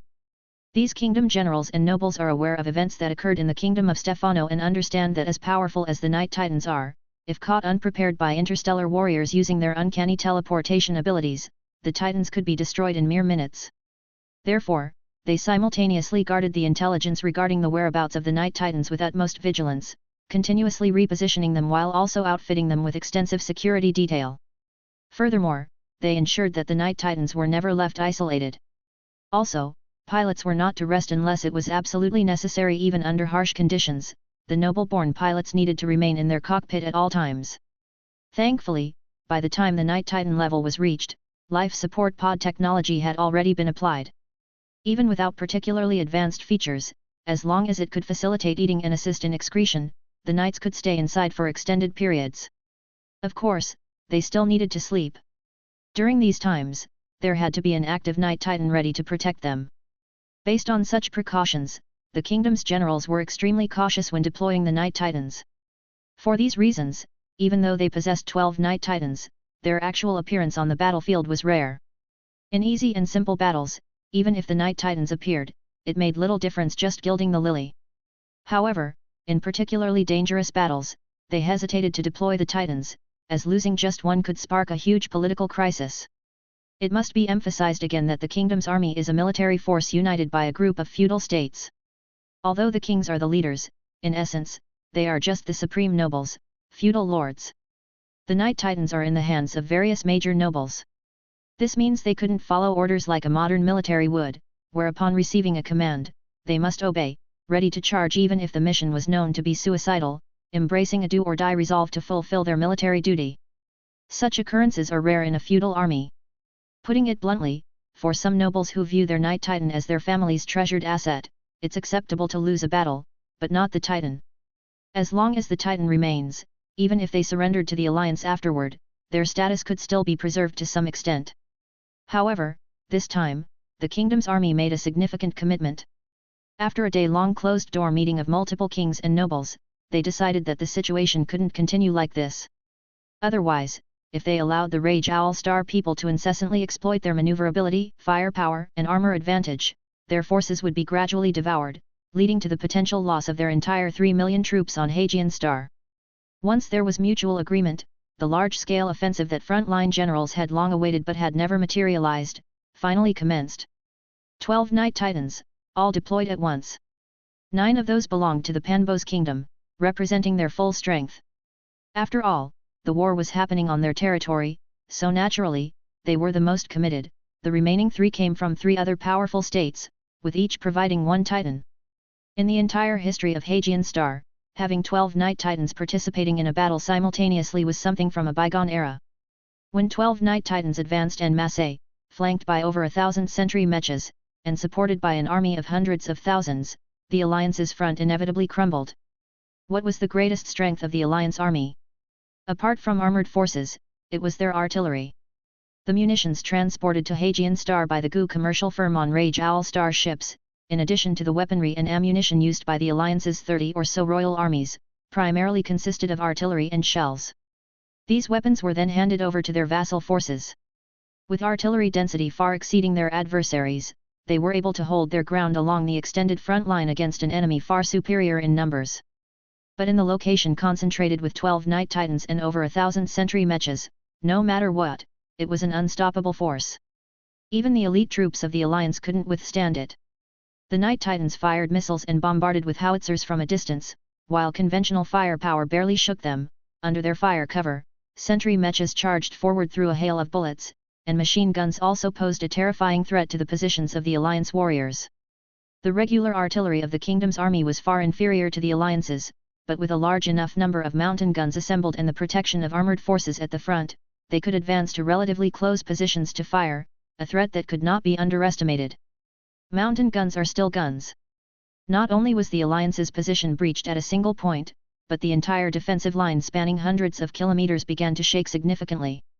The frontline infantry units of the Alliance's direct lineage suffered extremely heavy casualties, nearly reaching the point where they had to be reformed, and even some artillery positions were quickly overrun by the attacking enemy forces, leading to their complete destruction before they could retreat. For 7 consecutive days, the kingdom's army had reached a climax in their offensive, pushing the Alliance's defensive line back by a full 80 kilometers. This was an accomplishment they had never been able to achieve since the beginning of the war. Beyond changes in the front line, they had also caused significant casualties. Just from captured regimental flags alone, there were 6. Confirmed kills of officers above the rank of colonel numbered more than 20. Although more specific details of the victory were hard to tally, this was undoubtedly a heavy blow to the Alliance army. All of this happened in just a short span of 7 days. The splendid victory even prompted the king of Panbos to personally send a letter to congratulate the knights on their triumph. In the same vein, this victory also led the Hagian Star people to start thinking that the alliance wasn't so great after all, it was just that we hadn't given it our all from the start. However, everything changed on the 8th day. Could the kingdom's army's victory, the advance of 80 kilometers of the front line, truly be considered a victory? In Perbuff's view, perhaps not. While the enemy was in full force, on one hand, he commanded a portion of his troops to resist at the front, reducing the enemy's numbers, depleting their supplies, and slowing their pace. The units that undertook these missions indeed suffered tremendous casualties, which deeply pained Perbuff. After all, when he had been fighting a blocking battle outside Pincer City with a brigade, nearly facing annihilation, there hadn't been as many deaths as now. But by now, he had steeled his heart. The sacrifices being made at this moment were for a greater victory. As the front-line troops fought for time, the Alliance's armoured brigade began maneuvering on both flanks. Then, on the 8th day of the kingdom's large-scale offensive, they moved to both sides of this 80-kilometer deep and 40-kilometer wide salient. Several armoured brigades simultaneously charged out, breaking through the enemy, attacking the Alliance positions with the support of artillery and air force. Afterward, they moved at a speed that the enemy couldn't react to, quickly outflanking both sides of the protrusion. Within a day, 4 armoured brigades deployed from both sides had breached the 40-kilometer supply lines of the salient, achieving a victorious rendezvous. This meant that the salient punched out by the enemy had instead become a pocket enclosing them. Chapter 563. Seriously speaking, being surrounded does not equate to victory. When the news that their rear was cut off reached the kingdom army deep within enemy lines, they did not panic. Although logistical supplies could not be delivered for the time being, within this encirclement that stretched 60 kilometers wide and 80 kilometers deep, with over 500,000 people present, a prolonged cut-off in supply could easily lead to a total, uncontrollable collapse. But they did not believe such a situation would occur. There's a cluster of 12 Night Titans here, surrounding us from behind? It's not yet certain who's surrounding whom. They did not continue the forward offensive posture but instead diverted some forces to head rearward. 6 Night Titans and over 500 sentry mechas formed the combat corps, ready to recapture the lost rear positions.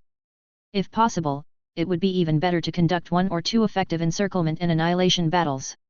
However, at this moment, their nightmare arrived. The Alliance army seemed to know their plans completely, already prepared to defend staunchly. And this time, the Alliance had resolutely no intention of retreating. In fact, they did not opt for trench warfare based on trenches, fortifications, and the like, to hold and wear down the kingdom army.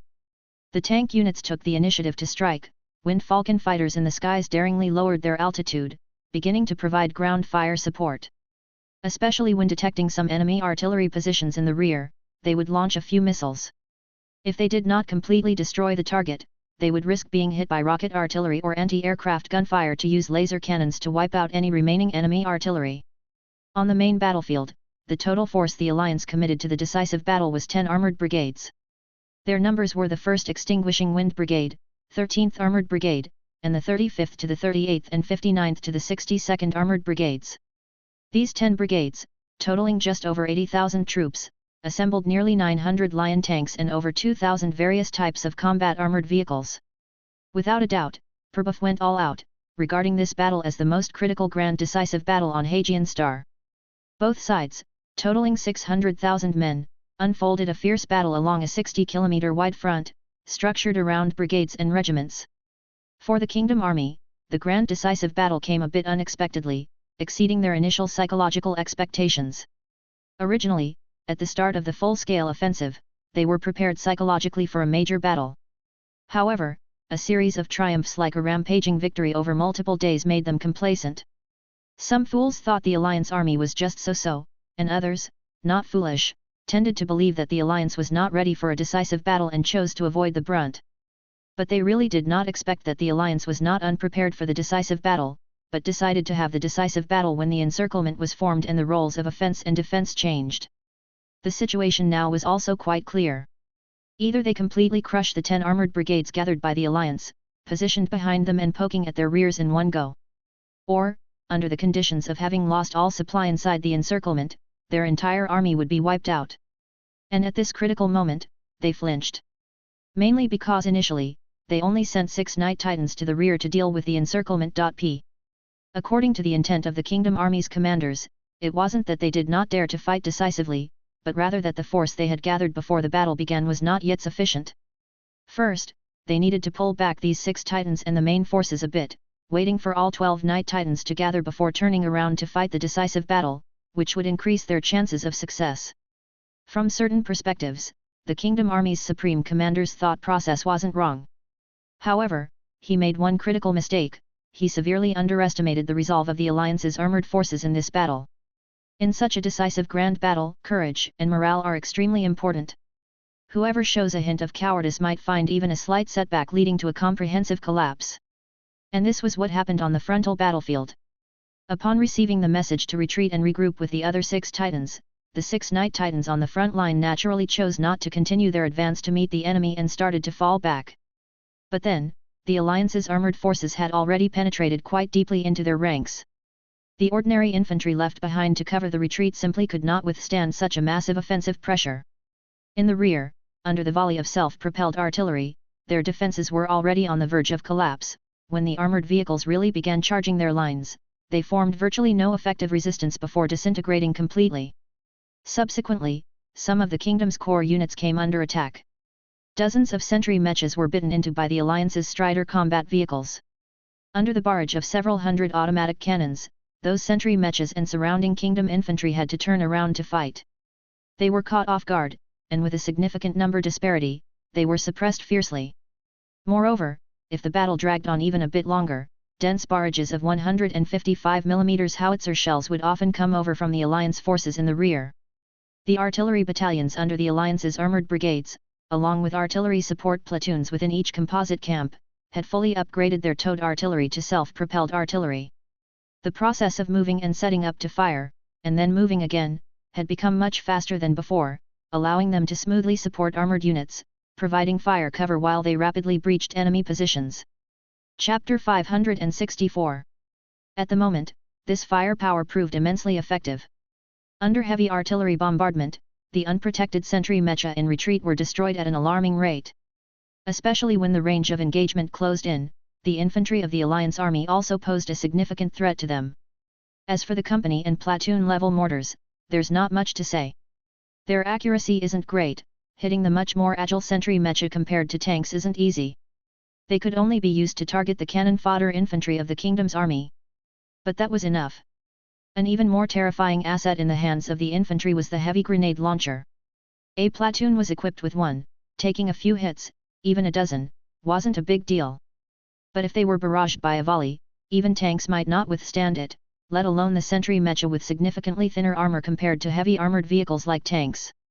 The machine guns and grenade launchers on the infantry fighting vehicles, the heavy grenade launchers in the infantry platoons, the long-range 155 mm heavy artillery. Dozens of sentry mecha and several thousand Kingdom's troops couldn't withstand such fierce firepower for long and were quickly routed. Not many surrendered or escaped, the majority were annihilated on the spot. After such events occurred multiple times, the 6 retreating Titans sensed something was amiss. Bleeding too heavily, they had lost an army of over 30,000 in less than half a day. If the loss of ordinary infantry wasn't a concern for them, after all, they were just low-value cannon fodder. The destruction of over 100 sentry mecha could not be ignored. The sentry mecha were expensive, important combat machines. And what was even more fearsome was that they were merely engaged in a standard tactical withdrawal, pulling back their fist to throw a stronger punch later on. But the way things were looking, their tactical retreat was edging towards a complete collapse.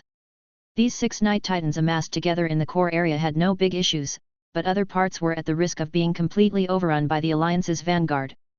They couldn't help but feel conflicted. Although these 6 Titans were the most important, losing the rest of their forces would not bode well for the upcoming decisive battle. After all, having only Titans, lacking infantry, and lacking the protection of sentry mecha meant the Night Titans couldn't exert their full strength and could easily be targeted at their weak points and destroyed. They discussed whether they needed to return and reinforce while gathering their forces more closely together.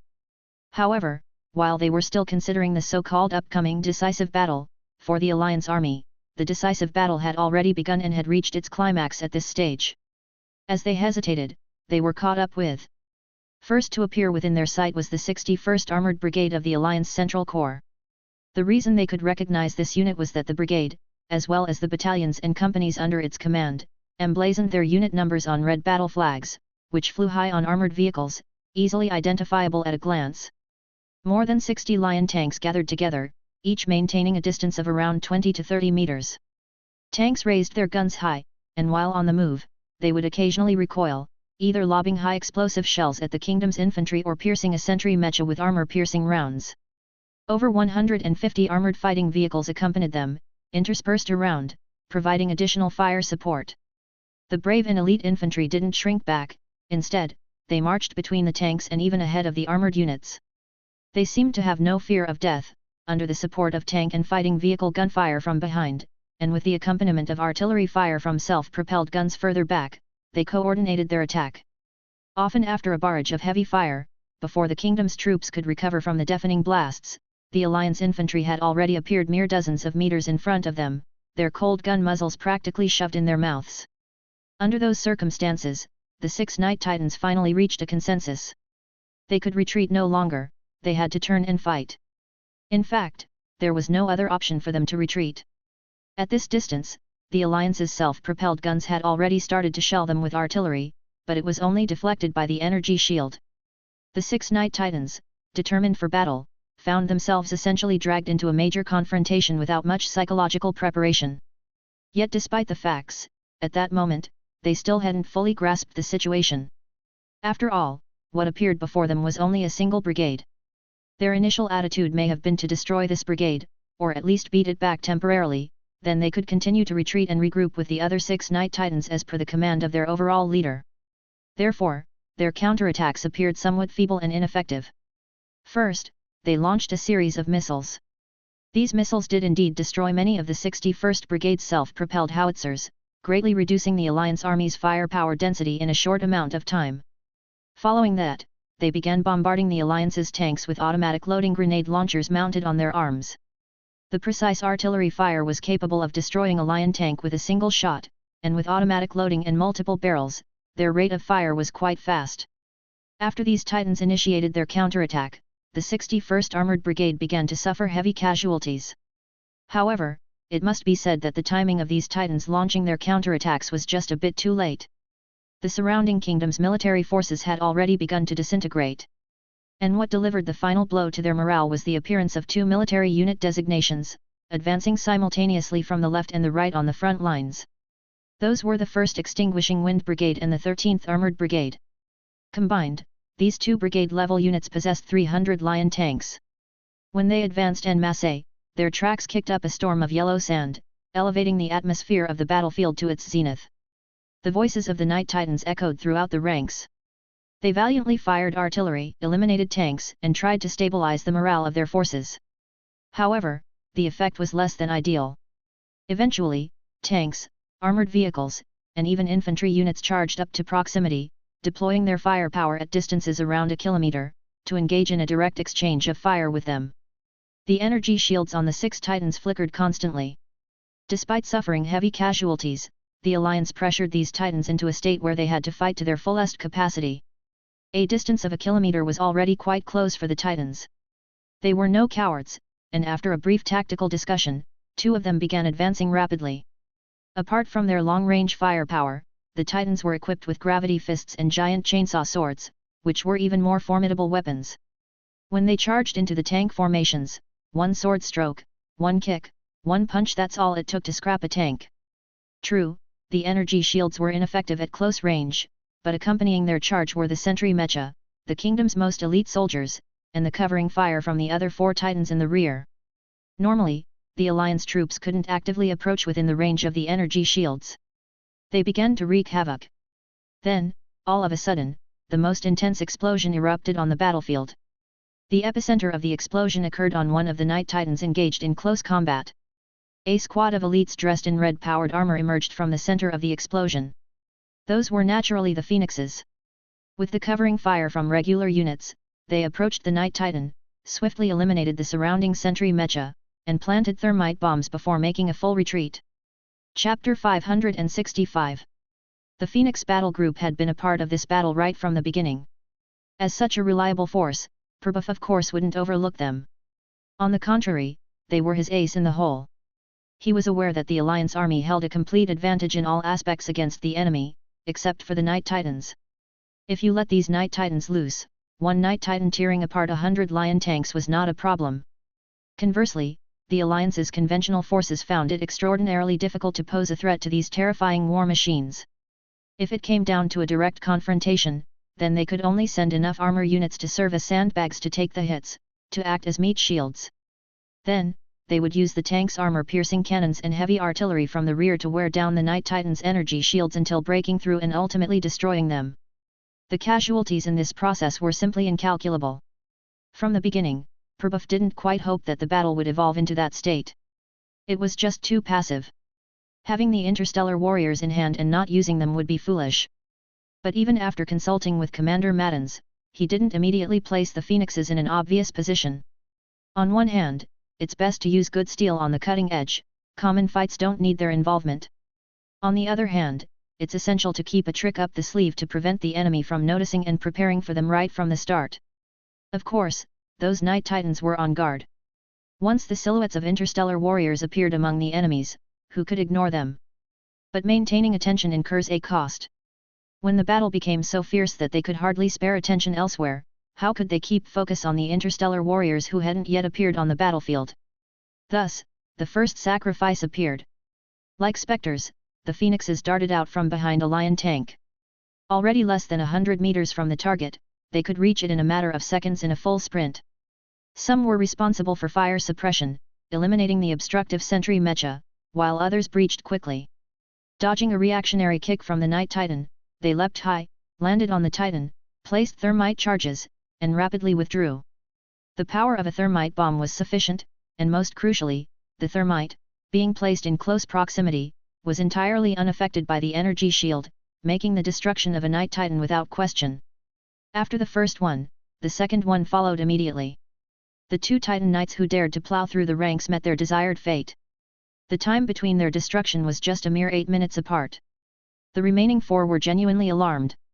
Before them was a surging cluster of tanks, behind them, a great number of self-propelled guns.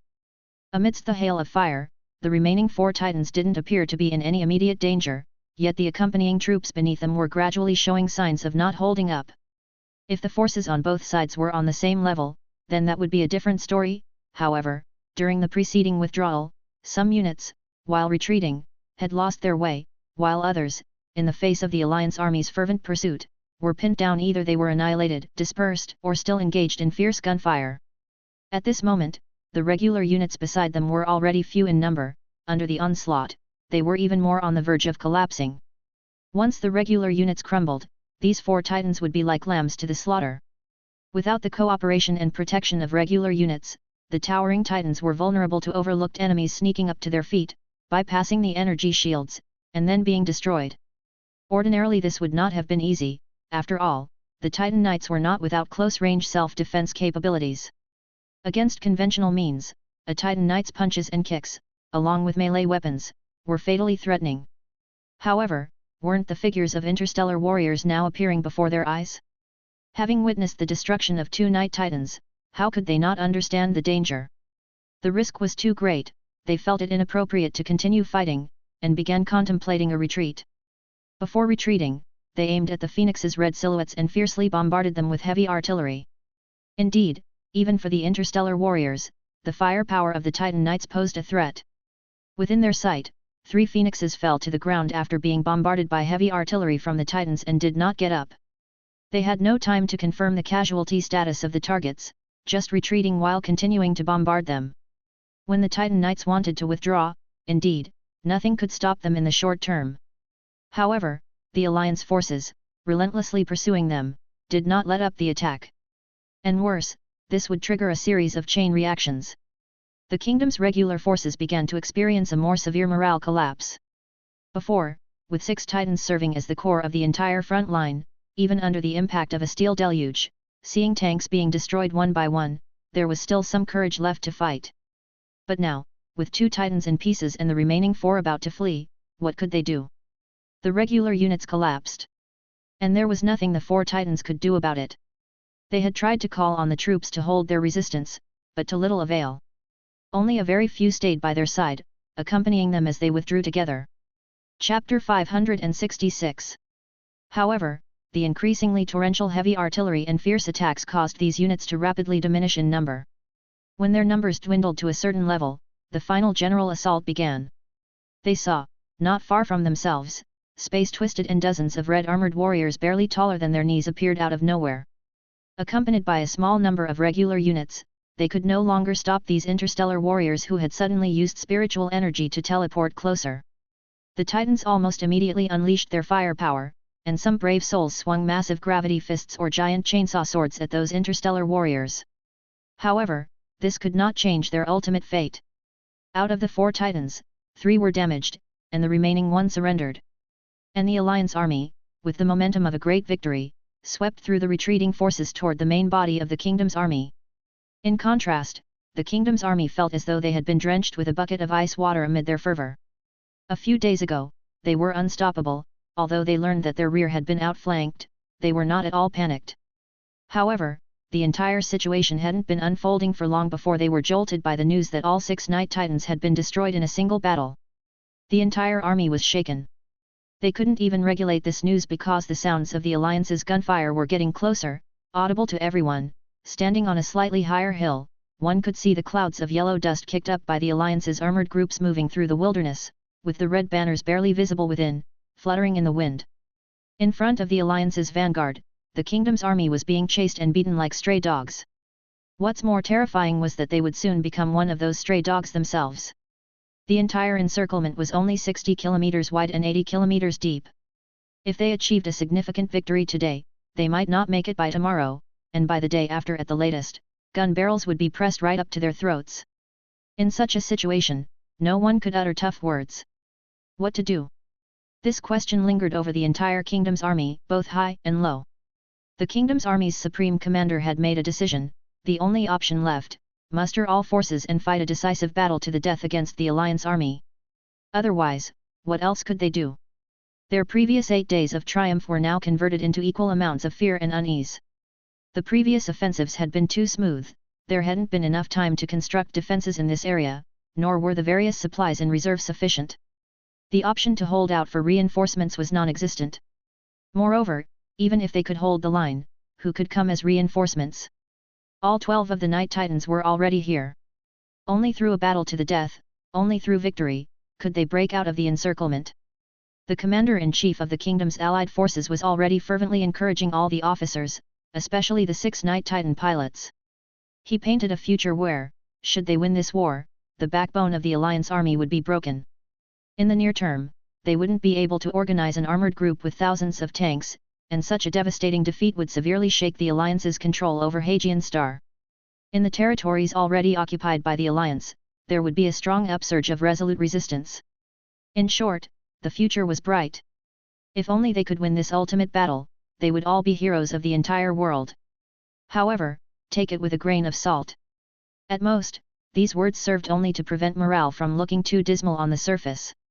In private, those officers, those aristocratic Night Titan drivers, what they really thought, to be honest, the old Marshal of Royal Panbo's bloodline had no idea. Even he himself, amidst the turmoil, had muttered a few words to a relative of royal lineage among the Titan pilots. According to him, one should of course fight bravely during battle, but if, by any chance, one faced an insurmountable and imposing tide, then don't act foolishly, for surrendering wasn't entirely unacceptable. As long as they were alive, surrendering with their mechas might give them a chance to preserve as much hope as possible for the royal bloodline. This was preparing for the worst-case scenario. If even the highest commanders and the core force of the Night Titans held such an attitude, how could the decisive battle be won? On the 3rd day of the formation of the Alliance's encirclement, the climax of the 2nd phase of the battle arrived. And the result of this battle was that 1 of the 6 Night Titans fled, 1 couldn't be stopped and 3 were destroyed, while 2 surrendered. The Kingdom's army undoubtedly suffered an overwhelming defeat. And this defeat was much larger than the Alliance's previous 2 offensive campaigns. Previously, Perbuff had carefully selected and tactically arranged a beautiful pincer attack and repeated the tactic, fully utilizing the Alliance army's armored and firepower advantages to conquer 500,000 of the Kingdom's army, the majority of which were mere foot soldiers, and at most included a significant number of sentry mechas, a painful loss for the Kingdom's army but not a crippling blow. But the results of this battle, which could be called decisive over the past half-month, went far beyond just painful. Chapter 567. This was a catastrophic loss. 11 Night Titans, more than 900 sentry mechas, 500,000 troops either scattered, annihilated, or captured. The kingdom's army had gathered, the troops executing this all-out assault, could now be described as utterly destroyed. For the king's council at the rear, it was as if the sky had fallen. Had they ever anticipated a defeat? Of course, they had. In war, one always considers the possibility of losing and the problems of remedying the situation afterward. But none of their preconceived scenarios of loss were as tragic as this. At worst, they figured they might bite off more than they could chew against the Alliance's defense line, to no avail. The most dire outcome would have been a disgraced retreat under a counterattack by the Alliance's armored forces and the interstellar warriors. There could have been losses of some Night Titans, there might have been significant damage. But now? It was far beyond significant damage, this was a total collapse. In the recent 4 months of the war, they had lost a whole million troops and almost all their Night Titans. What's worse, they had lost their confidence in overcoming the Alliance. They knew that this war would be difficult to wage. But now, their mindset had changed. Most of them now believed that this war could not be won. Crouched in a prisoner of war camp, Eureka Pambos still vividly remembered the state of the battle from just a few days ago. He was the youngest son of the current king of Pambos, heralded as a genius knight, and the youngest Night Titan pilot in the kingdom for nearly a century. In the royal succession prescribed by the king of Pambos, he was 6th in line. But now, he could only squat here, just like all the others, including the most ordinary soldiers he wouldn't have bothered to glance at before gnawing on a hard-to-swallow block of synthetic starch with cold water, yet firmly forcing himself to swallow it lest he truly starve to death. He felt the lump of the substance sticking in his throat. He was no stranger to hardship, nor was he a pampered prince. From a young age, he knew that he would not inherit the throne under normal circumstances, so he aspired to join the military and gained his father's approval. He endured hardship and toiled through the strictest training within the armed forces, leading to his current achievements. But hunger was something he had indeed never experienced in his life. He had always enjoyed ample nutrition for his training from an early age. No matter how exhausting the training, a lavish meal always followed. However, within the Alliance's POW camp, he experienced hunger.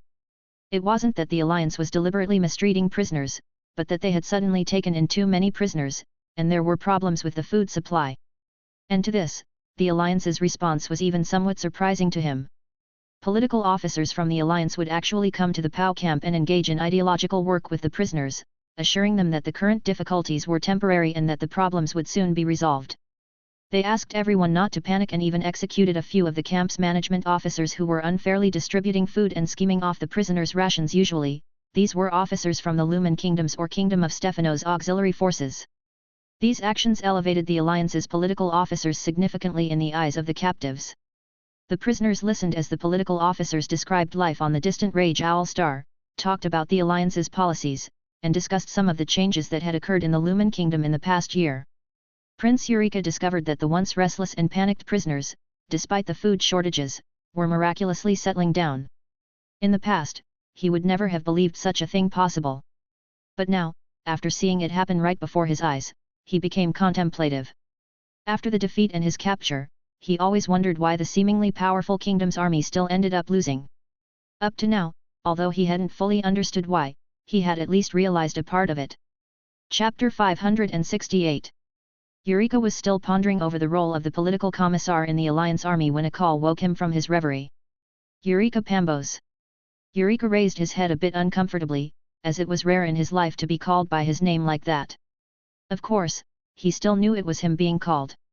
Standing not far from him was a woman wearing a long black coat, bearing a strange insignia, and a short dagger at her waist. Despite her small stature, her sharp eyes sent a chill down his spine. Eureka stood up without speaking, his intention clear. The lady, who didn't seem to be a military person but appeared to be someone special in the military, continued, "Come with me." So, Eureka followed her to a temporary room within the prisoner of war camp, where he met a man who always seemed to be smiling. The man stood up to greet them as soon as they pushed the door open. He first nodded to the lady in the long black coat, and with a smile said, "You've worked hard, Lady Durong."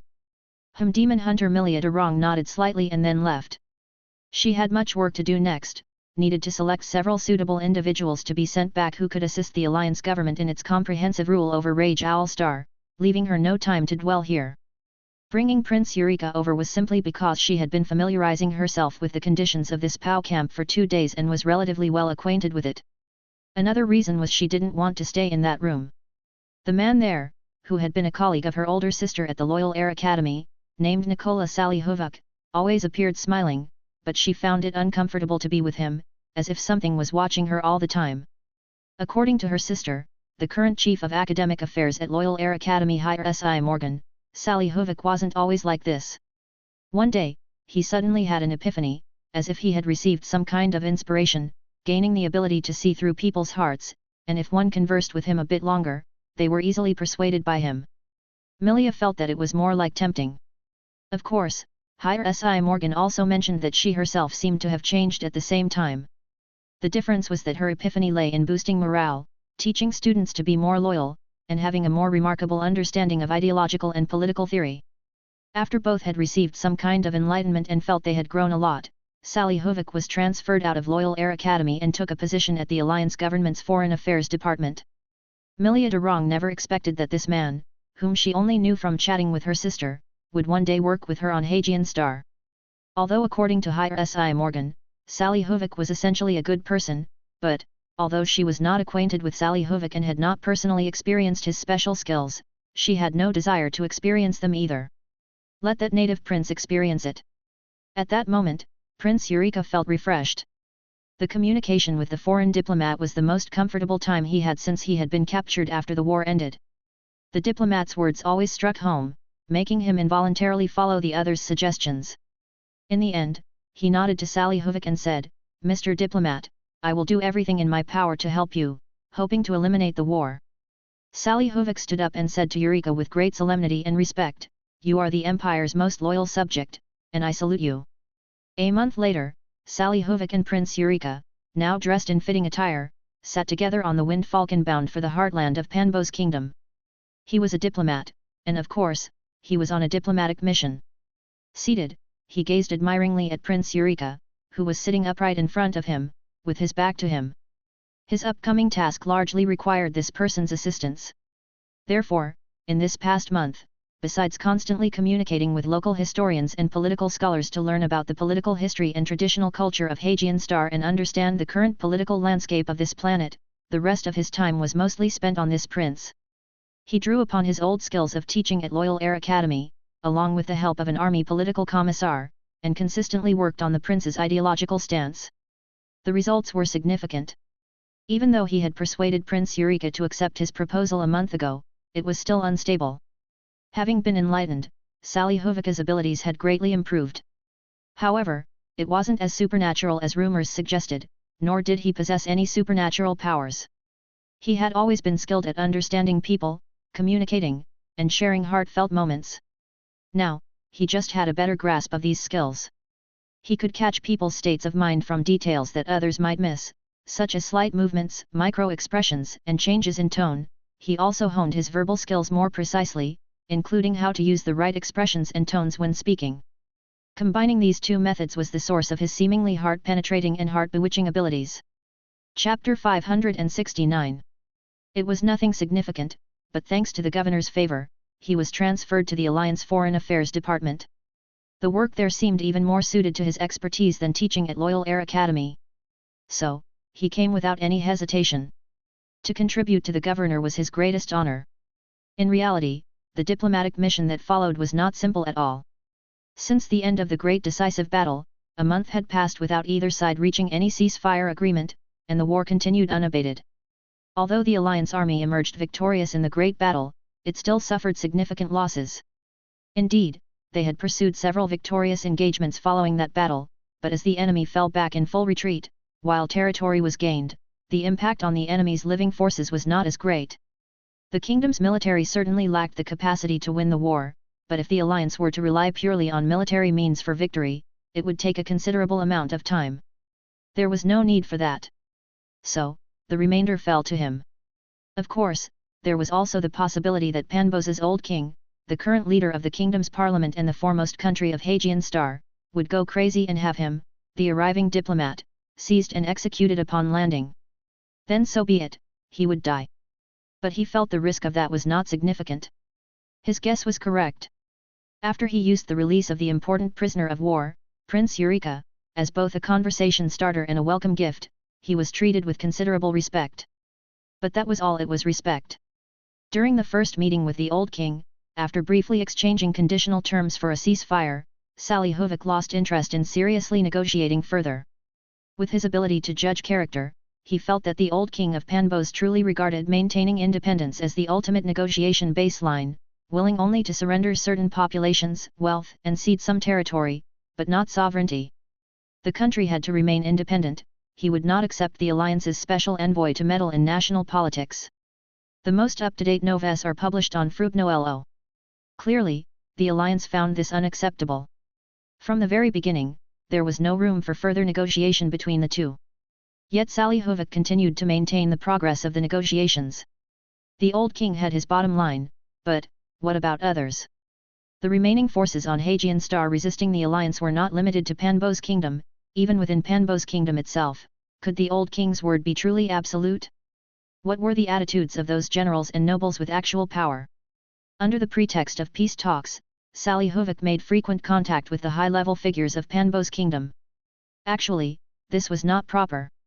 Strictly speaking, Salyhovic should only have been able to legitimately contact the Panbos Kingdom's liaison personnel and Prime Minister. But, he had persuaded the Prime Minister. And many of his contacts with key figures were conducted in secret. By himself, of course, he would not have been able to secretly meet ministers and generals in another country. But wasn't that where someone provided the necessary help? 2 months had passed since the end of the great decisive battle. Salyhovic, as the envoy of the alliance, had been in the ruling region of Panbos Kingdom for 1 month already. Peace negotiations and exchanges over ceasefire conditions were ongoing, with both sides fully sharing their views. Salyhovic had already had 4 official meetings with Panbos's old king, each time ending in disagreement, and countless negotiations with various ministers, as both sides probed each other's bottom line. At least, that was how it appeared. Meanwhile, the war continued. The scale was small, but everyone knew that the Panbos Kingdom, or rather all remaining kingdom forces, were already dead in the water, just not yet buried. Under Prabhuv's command, the alliance army advanced step by step, resolutely capturing one strategic location after another. The kingdom's military, lacking both strength and morale, could not resist and crumbled upon contact. As Salyhovic put it in the diplomatic arena to Panbos and other countries' envoys, "What you cannot obtain on the battlefield, do not expect to obtain at the negotiation table. The alliance's demands are all reasonable.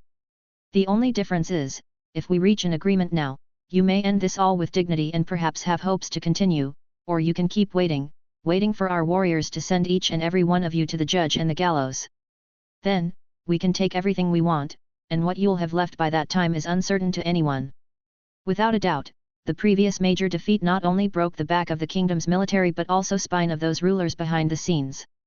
And now, the steady stream of news of cities being conquered and troops being encircled was like a series of relentless cuts to their paralyzed, defenseless bodies on the ground. For most, their psychological defenses had collapsed after the decisive battle. Among the few who hadn't, during the constant stream of bad news, they too collapsed. Against such a backdrop, the 5th official negotiation between Salyhovic and the old king of Panbos began.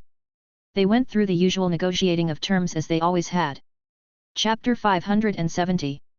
The chief steward representing the old king, much like the previous few times, once again lowered the conditions. In essence, he was willing to cede more land, offer more wealth, and more populations. Even, the request from the alliance to dispatch envoys to the court could be reluctantly agreed to, but only with supervisory authority and no interference in internal affairs. All in all, the situation had indeed improved. According to the Panbos subjects and monarchs, even if this negotiation failed, it would just be like the previous times, just waiting for the next negotiation would be fine. They still had hopes for the situation on the battlefield. Winning the war was impossible, but the Panbos kingdom's army still totaled 1 million. They could defend step by step, retreat layer by layer, fight with tenacious spirits, and display robust determination. Indeed, you, the alliance, can take everything on the battlefield, but to get whatever you want, you need to pay with the blood of soldiers. Is it worth it? Better to accept our conditions. This was roughly their mindset. However, Sally Huvik had seen through them long ago. Even after the first negotiation, he had no hope that the old king would accept the conditions of the alliance. The reason he had been humoring the Panbos kingdom's subjects and monarchs for the past month was to prepare for a major event. And today, all the necessary preparations had been made. The time had come. This time, his attitude changed dramatically. He no longer maintained that always smiling face, nor was he the man in previous negotiations that even the people of Panbos had to admit was very gentlemanly and mild. His expression became stern and serious, and even somewhat fierce. Altai Panbos, I express my deep regret on behalf of the Alliance Governor. All the generous conditions of the Alliance are established on the benevolence of the Governor. Yet, over this past month, you have repeatedly ignored the big picture and rejected the Governor's kindness with unrealistic terms, he said. I reiterate to you the Alliance's conditions once again. According to the Imperial Code, as subsidized by orders signed by the Hagian Star Governor and recognized by the Imperial Executive Yuan, the Alliance, as a legitimate interstellar organization of the Empire, has indeed acquired full sovereignty over all the land and all the people of Hagian Star. As subjects of the Empire, you have only to accept all of the Alliance's conditions, with no room for negotiation. This is the final ultimatum I issue on behalf of the Alliance Governor, he declared. Sally Huvika's unexpected assertiveness caught everyone off guard. The old king coughed lightly. Could you give us a little more time to discuss? No, Sally Huvik refused decisively. The timeline for the final ultimatum is 30 seconds. Your Majesty, I address you this way for the last time, please give me your answer immediately, there will be no next negotiation. Even though the Panbos had been forced to show respect to Sally Huvik because of the Alliance's dominance, Altai was still the sovereign who had wielded real power over the mightiest kingdom on the Hagian Star for decades. His regal authority ran deep, and being threatened so aggressively was somewhat unbecoming for him. Moreover, the specific conditions proposed by Sally Huvik had crossed his inner bottom line. He would rather see his kingdom and his people perish than accept the terms of the alliance. In his view, there was no difference between the two. He took a deep breath, and his kingly majesty returned to his face. Mr. Ambassador, we cannot accept the proposal of the alliance. Sally Huvik had anticipated this. He shook his head slightly, sighed, and said, I understand. I will bring your decision back to our governor. At that moment, heavy footsteps suddenly echoed from the entrance of the great hall behind him. The old king recognized them, the sounds of Sentry Mecha and Night Titan moving. A young figure walked into the hall. Prince Eureka took off his helmet and said to his father above. Father King, the times have changed. Chapter 571. The old king's face was full of disbelief. He truly did not understand what was happening before him. His incomprehension stemmed from two factors. For one, he did not comprehend why his most valiant son would rebel. For another, he did not grasp why the rebellion would succeed. This insurrection was, undoubtedly, successful. Old King Altai had no mental preparation for this, he knew nothing. And his son, Prince Eureka, had personally led troops into the Great Hall, with the roar of the kingdom's last remaining Night Titan audible from outside. Without question, these military forces were following Prince Eureka's command. This already signified that whatever Prince Eureka intended to do in this Great Hall today, he would succeed. Looking at the expressions of the other people in the hall, apart from a few who looked very panicked, not understanding why things had come to this point, at least half of them wore faces of solemnity and tension, without too much surprise. Clearly, what Eureka did was not just a simple betrayal, but a coup that had garnered widespread support. In other words, even without soldiers marching in, he would still be the loser. In a very short period, King Altai came to this realization and let go mentally. Since nothing he did would change the situation anymore, what else was there to say? At this moment, he just had one question that he wanted to be answered. Eureka. From the day you were born, the entire palace celebrated, adding one more outstanding descendant to the royal family. Although you won't inherit the throne of this nation, won't become its ruler, you are still a master of this land, and you must shoulder the responsibilities that are yours. I watched proudly as you grew day by day into the embodiment of valor. We have always ruled this nation with wisdom and strength. I wholeheartedly hoped that your older brother would embody wisdom, while you would become this nation's most outstanding strength. Together, you would lead Panbos to prosperity. Until the alliance came, they destroyed the order we had established in this world and wanted to destroy our nation. Eureka. What on earth were you thinking? I don't believe you acted out of fear, because of terror. My son would not do so. What drove you to choose to betray your father, betray your homeland? Toward the end, King Altai leaned forward slightly, his emotion increasingly intense, and his kingly presence surged. Standing in the center of the great hall, Sally Hovik sighed softly. They say no one knows a son better than his father, but it seems that's not always the case. In the course of Prince Eureka's life and growth, he had faced many challenges, but he had never experienced real failure. And this failure right now was too profound for him. It was like a little skiff, only used to a gentle breeze and light rain, suddenly having to endure the most ferocious storm upon the high seas. After his defeat and capture, Prince Eureka's mentality had somewhat collapsed. The core reason he could be persuaded was that the prince had been frightened. It was fear that drove him to ultimately side with the alliance. This was a fundamental premise, a collapse of his past convictions. But, that doesn't matter. Over a long period of interaction with Prince Eureka, Sally Hovik had already helped the young prince to construct a new set of beliefs. Sally Hovik looked at Prince Eureka, whose expression was very determined, clearly not intimidated by his father the king. Eureka took a deep breath and said, "Father, you are mistaken, I have never betrayed my homeland. For a person, the foremost identity is that of a human being, a citizen of the empire, a subject of the divine emperor, only secondary is the so-called Hagian star person, a Panbos person." As he spoke, surprisingly, many around nodded in agreement. This wasn't entirely due to Sally Hovika's brainwashing. Don't forget, Hagian Star has always been an empire world. Although the state religion wasn't directly regulated here, there were still many churches established. People were routinely taught that the empire came first, the divine emperor above all.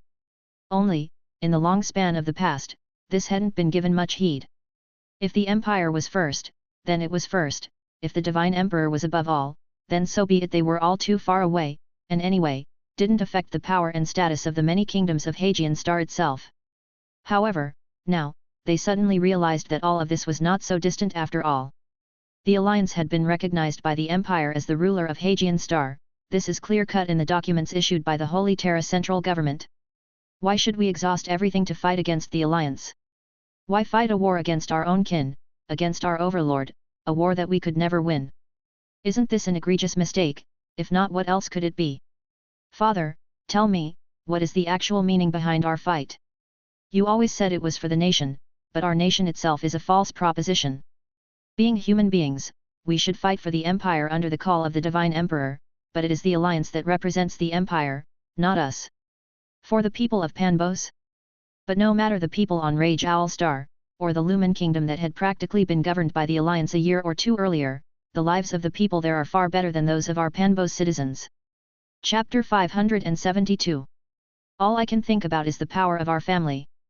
But I must ask again, is it really worth it to gamble the lives of countless civilians and warriors of the entire kingdom for one's own selfish desires, even to the point of becoming a traitor to the empire? This is betrayal of the empire, and we cannot possibly win. Even for the sake of our family, we should fully accept all demands of the alliance government, which represents the will of the empire. I also firmly believe that the alliance will give us a fair settlement. I am a warrior of the kingdom, but I am even more a warrior of the empire. Father, I cannot bear to watch you make mistake after mistake, leading our entire nation and all its people into an abyss from which there is no salvation. At this point, Prince Eureka knelt on one knee, his voice filled with sorrow. Please abdicate, Father King. Following his plea, half of the officials, generals, and lords in the room also knelt down. Please abdicate, Your Majesty. King Altai, who had been leaning forward, slowly sat back in his seat with a long sigh, seemingly unable to speak. A formal ceasefire agreement has been signed. Altai Panbos shall abdicate, and the kingdom of Panbos shall be inherited by Eureka Panbos. Altai is to face trial by the Alliance Military Tribunal, where he is charged with multiple war crimes. Following the signing of the ceasefire treaty, the remaining nearly 2 million troops under Panbos control will surrender to our forces in phases and unconditionally, accepting full oversight. Officials and special envoys of the alliance government will enter smoothly into the new government of the Kingdom of Panbos to assist in the reform of the government, and supervise the implementation of policies. After the surrender of the Kingdom of Panbos, we have gained control over more than 60% of the planet's population and 72% of the usable land area. The remaining nations will no longer possess the power to oppose us. Governor General, I am sure that we have now achieved complete victory. Gu Heng set aside the document he had finished reading. The situation was, after all, progressing in the direction planned by the General Staff of the Alliance. With the war coming to a halt, it could largely be considered over. Of course, there would inevitably be some suppression operations, cleanup operations, and even though most of the remaining nations would probably follow in the footsteps of Panbos and surrender after all, they no longer had the Night Titans. It was unpredictable whether some smaller nations might continue to resist fiercely, leveraging various factors. But after all, those were only minor issues. The entire Hagian Star could now be considered an official part of the Alliance. And Gu Heng paid no small price for it. Especially considering that so-called major decisive battle. Although the Alliance army, under the command of Prabhuv, seemed invincible, annihilating various enemies and achieving the ultimate victory, the cost to the Alliance was also significant. The Alliance side lost over 200,000 personnel in total. Of course, most of these losses came from the vassal forces. But the core troops of the Alliance didn't fare much better. The Alliance lost over 2,000 armored vehicles, including 477 Lion tanks, more than 40 Wind Falcon fighters were shot down, nearly 80,000 men forever left the military ranks, with the dead exceeding 40,000. This was almost the largest single battle loss since the establishment of the Alliance. Of course, the victory had its gains. Or rather, the gains were far greater than the losses. Firstly, Gu Heng received over 20,000 points in rewards from the series of battles that the Alliance army fought in the kingdom of Panbos after entering it. And indeed, it was through this decisive battle that the Alliance had thoroughly cemented its mission to conquer the entire planet. Additionally, there were the Alliance legalization documents issued by the central government of the Empire. Gu Heng could now say that he was the master of Hagian Star, both in name and in actuality. The reason for such an eager expansion was that he saw Hagian Star as having immense potential for development. The natural conditions here were actually much better than those of Rage Owl Star. Rage Owl Star might have been a nice place during its heyday, but now it's a wasteland, and when compared to an agricultural planet like Hagian Star that hasn't been overly exploited, the gap is quite significant. With a population of 400 million, it was also 10 times that of Rage Owl Star. Although the quality of the population differed greatly, the quality of the population on Rage Owl Star wasn't top-notch from day one either. Wasn't it through over 3 years of tireless adult education that they had managed to raise it a bit? Even if the population quality on Hagian Star might be even worse off, Gu Heng believed that all issues could be resolved. Later, he would transfer Ozania from Rage Owl Star over. That lady was the Prime Minister of the Alliance government, not just the Prime Minister of Rage Owl Star. Since the Alliance had now become an interstellar organization with direct control over 2 stars, it was only right for Ozania to start overseeing Hagian Star as well. Gu Heng hoped to further promote political reforms on Hagian Star. The old model of the Lumen Kingdom was no longer suitable.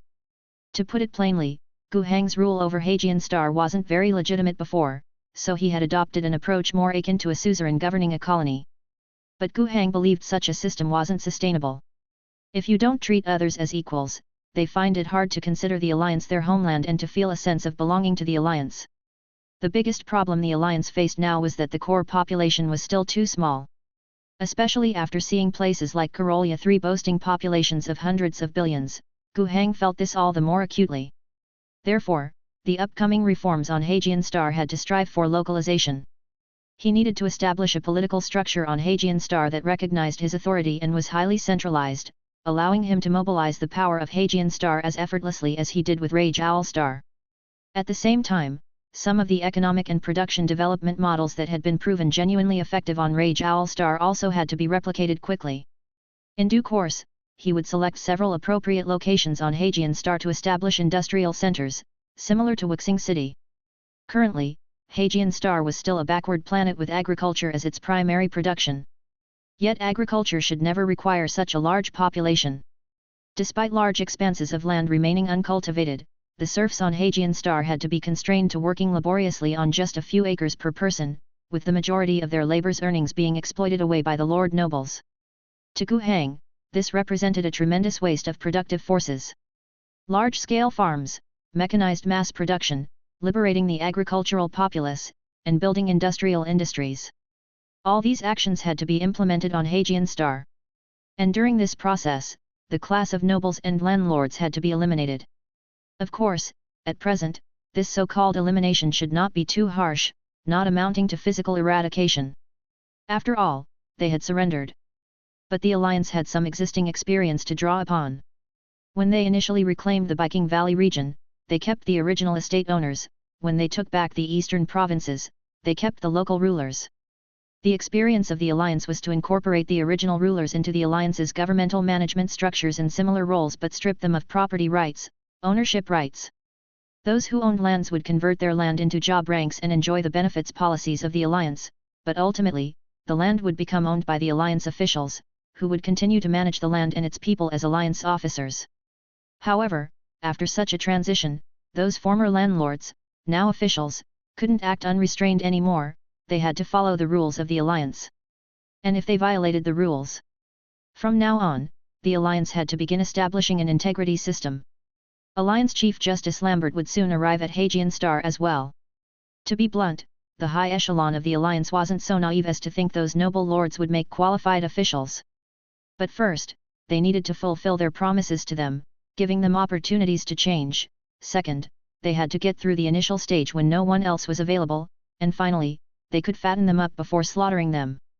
Chapter 573. Gu Heng and the senior officials of the Alliance government designed a set of political system and economic development plans for Hagian Star. However, many of these initiatives were not able to take immediate effect. Instead, they required long-term implementation and patience. For example, completely eradicating the nobility and landlord classes. Such as education to improve the quality of the population. Such as replicating the Alliance's system and implementing it fully on Hagian Star. Many of these long-term policies hadn't even begun to be enacted in this half-year, let alone show results. The Alliance also maintained sufficient strategic resolve for this. There was no need to rush many things, they could be done slowly. On the other hand, some things that could be implemented immediately and with relatively little resistance, were put into action. Such as the mechanization of agriculture to liberate the agricultural population and the establishment of 3 industrial centers. All these actions effectively solved many issues and brought numerous benefits. Especially those 3 industrial centers directly managed by the Alliance government. In terms of construction standards, all were built to accommodate a population of tens of millions, with an industrial diffusion chain capable of reaching 50 million people. Although it was impossible to accommodate 30 million industrial workers all at once, within half a year, due to equipment transported from Rage Owl Star and technical guidance, these 3 industrial centers had begun to operate. In half a year, these centers couldn't expand very much, and the half-year construction and production period wasn't enough for them to contribute much wealth in this tax cycle. But undoubtedly, with more time, their potential would gradually unfold. Moreover, since these industrial centers were newly built and attracted large populations through government directives or economic incentives, without any lingering influence from local powers, they could start from scratch and directly employ the Alliance's existing management experience. In a way, they stepped out of the primitive lock of feudal society to create a new world. Once these 3 industrial centers were well established, the related experiences could then continue to be replicated elsewhere. To put it simply, the Alliance wasn't greatly fearful of the entrenched nobility and landlord feudal remnants on Hagian Star. As productivity developed and the people's lives were rapidly released from the soil, those nobles and landlords would immediately feel the devastating impact of productivity development on their entrenched rights. Furthermore, the Alliance government would deliberately promote such developments through multiple layers of administration and legislation. For example, when a large population was relocated to the industrial centers, what would the landlords lacking sufficient labor do? They could only sell or lease their land to the official Alliance, establishing government-owned collective farms, followed by the start of mechanized agricultural production. This would lead to a considerable reduction in agricultural production costs, followed by a significant drop in food prices. Many estate owners who maintained traditional feudal systems would find the falling grain prices unbearable, realizing that maintaining more peasants for production was very unprofitable, so they would only be able to sell or rent their land to the Alliance. This is normal economic logic. To accelerate these developments, the Alliance further employed legislation and enforcement to establish and liberate the independence of farmers, and those who dared to restrict the personhood of farmers or failed to provide them with the standard treatment of their designated grade would all suffer a heavy blow. What ensured that all this proceeded according to the will of the Alliance was a sufficiently loyal and powerful military force. The Alliance's Integrity Commission led by Lambert was enforced by demon hunters, and where the demon hunters couldn't handle it, the military could. In just half a year, Hagian Star had already formed an irresistible trend. Anyone with a slightly longer vision knew that Hagian Star had not only experienced a celestial change, but now the land and people's hearts had also transformed. Thanks to the efforts of the Alliance's propaganda department officials, the previously clueless farmers could now recite a phrase or two, such as "We are all people of the Alliance, hard-working hands can bring wealth, and every citizen of the Empire is born equal." These were all changes that occurred in just about half a year. However, in this half year, the Alliance government had another major task: the Imperial Tax. The Imperial Tax was a tight spell cast on every world in the Empire, never willing to be relaxed. And this year, it was especially tough for the Alliance. The Imperial Tax for Rage Owl Star was not a worry, it had been well prepared in advance. 2 years had passed, and the tax amount for Rage Owl Star was only 10 million tax currency. Although this time the Star Sector government would not help shoulder 3/4 of it, and the full tax had to be paid, with Rage Owl Star's current productivity, these taxes were nothing. Now, Rage Owl Star's population had continuously grown in the last 2 years, reaching around 65 million. Most came from immigrants absorbed from Karolia 3. They were mostly placed in Wuxing City Industrial Center and in the mechanized agricultural production industry of the Biking Valley region. A few were added to other provinces. According to the latest data, the annual industrial and agricultural output of Rage Owl Star had reached the scale of over 100 million tax currency. The planetary government's fiscal surplus had also reached around 30 million per year. In 2 years, there was about a 40 million surplus, not so much in the first year, so paying 10 million in taxes was certainly no problem. And moreover, there was no need to pay the full amount. In the Alliance, there exists the Star Realm Army known as the Rage Bear Legion. The expenses supplied by the Alliance to support the Rage Bear Legion could be used as a tax credit. Chapter 574. This was no small sum. Firstly, before this, Gu Hang had already applied for an expansion of the Rage Bear Legion. This wasn't indeed something Gu Hang did just to offset taxes. The performance of the Alliance troops on Karolia 3 was evident to all. It was the people of the Fatches family and the commander of the Dragonhawk 3rd Legion who hoped that the Rage Bear Legion could expand its organization and better support the warfare on Karolia 3. Instead, Gu Hang drastically reduced the requested expansion size. Expanding too much meant sending troops from the Alliance home region, which was unsustainable. He merely incorporated into the Rage Bear Legion the 6 divisions and brigades originally from the Alliance's Central Group Army sent to Karolia. Although 5 of them were the lowest standard garrison divisions, there was also an elite force like the 59th Armored Brigade. The total value of these 6 divisions and brigades was over 1 million tax currency. Moreover, a portion of the Rage Bear Legion's force had previously fought on Hagian Star. When the Alliance came to conduct the Hagian Star campaign, it was to quell a rebellion and they had requested support from the Star Realm Army, receiving a response from the Rage Bear Legion. All these actions had legal procedures. Adding the combats on Hagian Star and on Karolia 3, after 2 years of warfare, the Rage Bear Legion had a total of 180,000 men, nearly 40,000 were lost and the Alliance replenished them all. Additionally, taking into account the losses and replenishment of tanks, armored vehicles, other technical equipment, ammunition, and logistical support. When all these costs were totaled, it amounted to 4 million tax currency. Just the expenditure on the Rage Bear Legion alone offset 5 million. Actually, the Alliance only needed to pay 5 million. Compared to a fiscal surplus of 40 million, it was trivial rain. However, although the situation on Rage Owl Star was flourishing, Hagian Star was a big problem. Hagian Star had to pay 80 million tax currency every 2 years. To manage tax collection on a planet well, preparations must start well before the tax deadline, otherwise, it would be too late.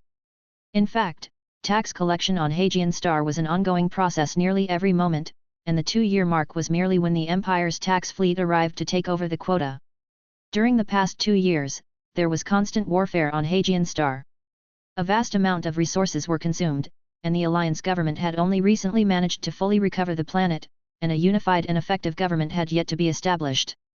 How could they collect taxes? The Alliance was left with only half a year.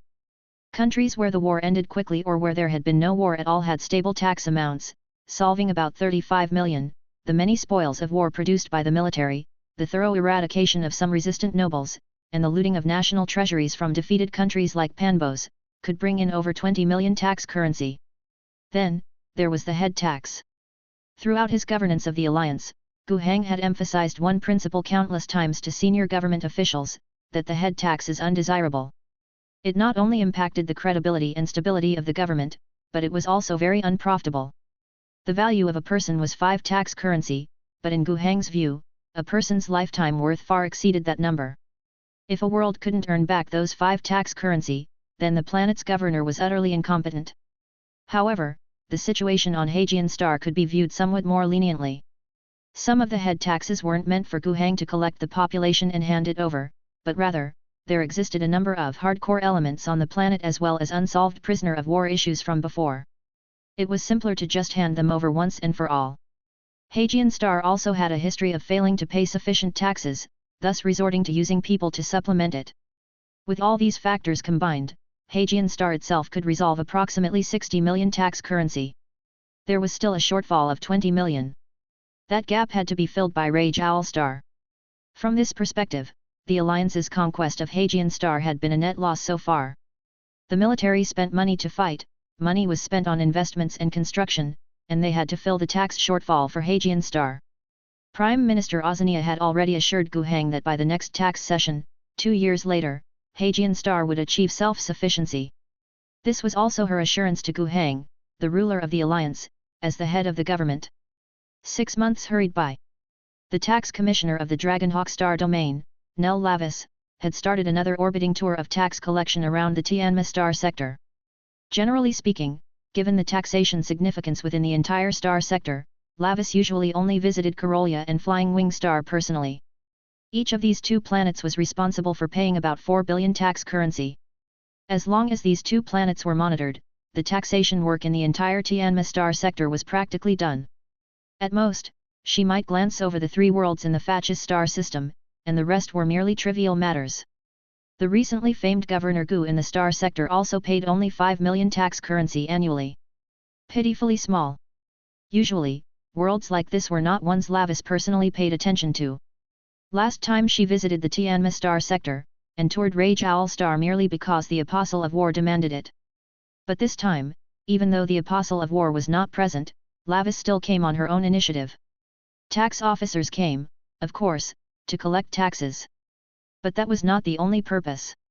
In fact, her main purpose here was to meet Gu Heng. Rage Owl Star, 10 million tax currency every 2 years, Hajian Star, 80 million tax currency every 2 years. Together, they added up to less than 1 billion, which was negligible for the tax fleet. Moreover, she didn't believe Gu Heng would fail to pay the taxes. "You think too highly of me," Gu Heng said upon hearing the praise, repeatedly expressing his humility. Hajian Star has just joined the alliance, it's in need of development, and with a population of over 400 million, this round of paying 80 million in taxes is a huge pressure for me. Lavis chuckled, "The pressure is just for this year, and ultimately isn't it all paid? I heard, you took control of the situation on Hajian Star in just 6 months? Seeing your work results now, achieving so much in such a short time is quite commendable. By the next tax season, you'll surely have no pressure at all." Gu Heng laughed heartily, looking very cheerful. Although he intended to be modest, denying such evident facts seemed pointless. In the 6 months since Hajian Star fell into Alliance hands, its development had been quite successful, which was undeniable. Half a year ago, when the conflict on Hajian Star had just subsided, 2 high-ranking members of the Alliance government Ozania and Lambert arrived on Hajian Star. Gu Heng himself had also been staying on Hajian Star during this time. The Alliance had launched a series of political and economic reform plans and had started implementing them. Although the effects would take even longer to manifest, at least with some reserves from Hajian Star and some supplementary support from Rage Owl Star, paying taxes was definitely not a problem. Moreover, Rage Owl Star was still developing rapidly, and Hajian Star was also undergoing a complete positive transformation. Even this year, which could be considered the most challenging for tax payment, had been overcome, and the future would only get easier. This was exactly why Lavis, having witnessed the changes on Hajian Star, sincerely praised Gu Heng. Over the years, as she served as a tax officer, traveling through hundreds of worlds in the Dragonhawk Star domain, she saw that the vast majority of worlds were stagnant pools, no change when she visited before, and no change when she came again. However, 2 years ago, when she visited Rage Owl Star, she witnessed significant changes there. To this day, the changes on Rage Owl Star had grown even greater, and Gu Hang had also led the alliance into interstellar realms, bringing these significant changes to Heijian Star. Lavis held great admiration for this young governor. In casual conversation, she couldn't help saying, "I really wish you could become the governor of Karolia 3, then my job wouldn't be so difficult." Hearing this, Gu Hang felt a sudden jolt in his heart. Was the dagger now revealed? Chapter 575. About the matter of Karolia 3, Gu Hang didn't even dare to continue the conversation. Lois seemed to be observing Gu Hang's expression. She smiled and said, "Don't misunderstand, I was just speaking off the cuff, venting a bit." After that, she started to complain about her work situation as if she were chatting with an old friend. In essence, her complaints were mainly about the difficulties in tax collection and the Star Domain government's concerns about Karolia's future situation. The former really surprised Gu Hang. When imperial tax officers collect taxes, can it be unsuccessful? If the taxes can't be paid, wouldn't executing the planetary governor solve the issue? Is that all you think about the Imperial Taxation Department? Gu Hang realized he might have carelessly spoken his true thoughts, and now he felt a bit awkward. But he didn't think it was his fault. Wasn't this the impression everyone had of tax officers? If only it were that simple, Lois sighed. For planetary governors who cannot pay the imperial tax on time and in full, I can execute them. But take note, it's only can, and in particularly severe documents, it's at most suggested, never mandatory. The situation is always complicated. Take your Rage Owl Star as an example. Several of the former governors were executed by my decree, with the legal department's agents doing the deed. Why did I take such actions against the former Rage Owl Star? Because I knew, whether I gave them the chance or not, they could never collect the full amount of the imperial tax, not just this time, but the next as well. So, by executing them and getting a new one, I could at least forcibly uphold the dignity of imperial tax and prompt the next governor to do their job properly. Gu Hang understood. In fact, it was simply because the tax quota for Rage Owl Star was too low, just 5 million a year. Since it couldn't be met anyway, execution was the consequence, upholding the dignity of the imperial tax. Using the death of Rage Owl Star's governor as a warning to all the governors in the empire to do their jobs well, which might be more important than the small amount of tax from Rage Owl Star. But the situation in Karolia was obviously different. Every time I come to Karolia 3, I have to collect 8 billion tax currency. Flying Wing Star will also provide 8 billion tax currency. These two planets are not only the most important tax bases in the Tianma star sector but also in several surrounding star sectors. Those next to us, like Fakir Starfield, Dragon Rock Starfield, Flying Vessel Starfield, and so on, altogether almost have 50 planets, and they can only pay a total of a little over 100 billion tax currency every year. From this comparison, you can see how crucial these two pearls of your Tianma star sector really are. Karolia is the most important human resource production site in the entire star domain. Flying Wing Star is one of the important shipyards. Both of these places are extremely important assets for the star domain. The current situation in Karolia has caused great dissatisfaction within the star domain government. But we can't act rashly. Ivan Fatches said that the taxes cannot be paid on time and in full this time. He said, if we really want it, we can have it. After all, there are plenty of people on Karolia 3.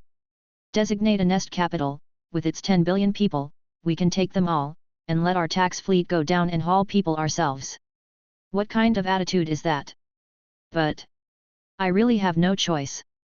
Can I actually execute him? Things are never that simple. To dismiss a planetary governor, following the full procedure is a hassle. It's not quite appropriate for just the star domain government and the space domain government to agree. The documents have to be sent directly to the Central Empire. Back and forth, who knows how long it would take.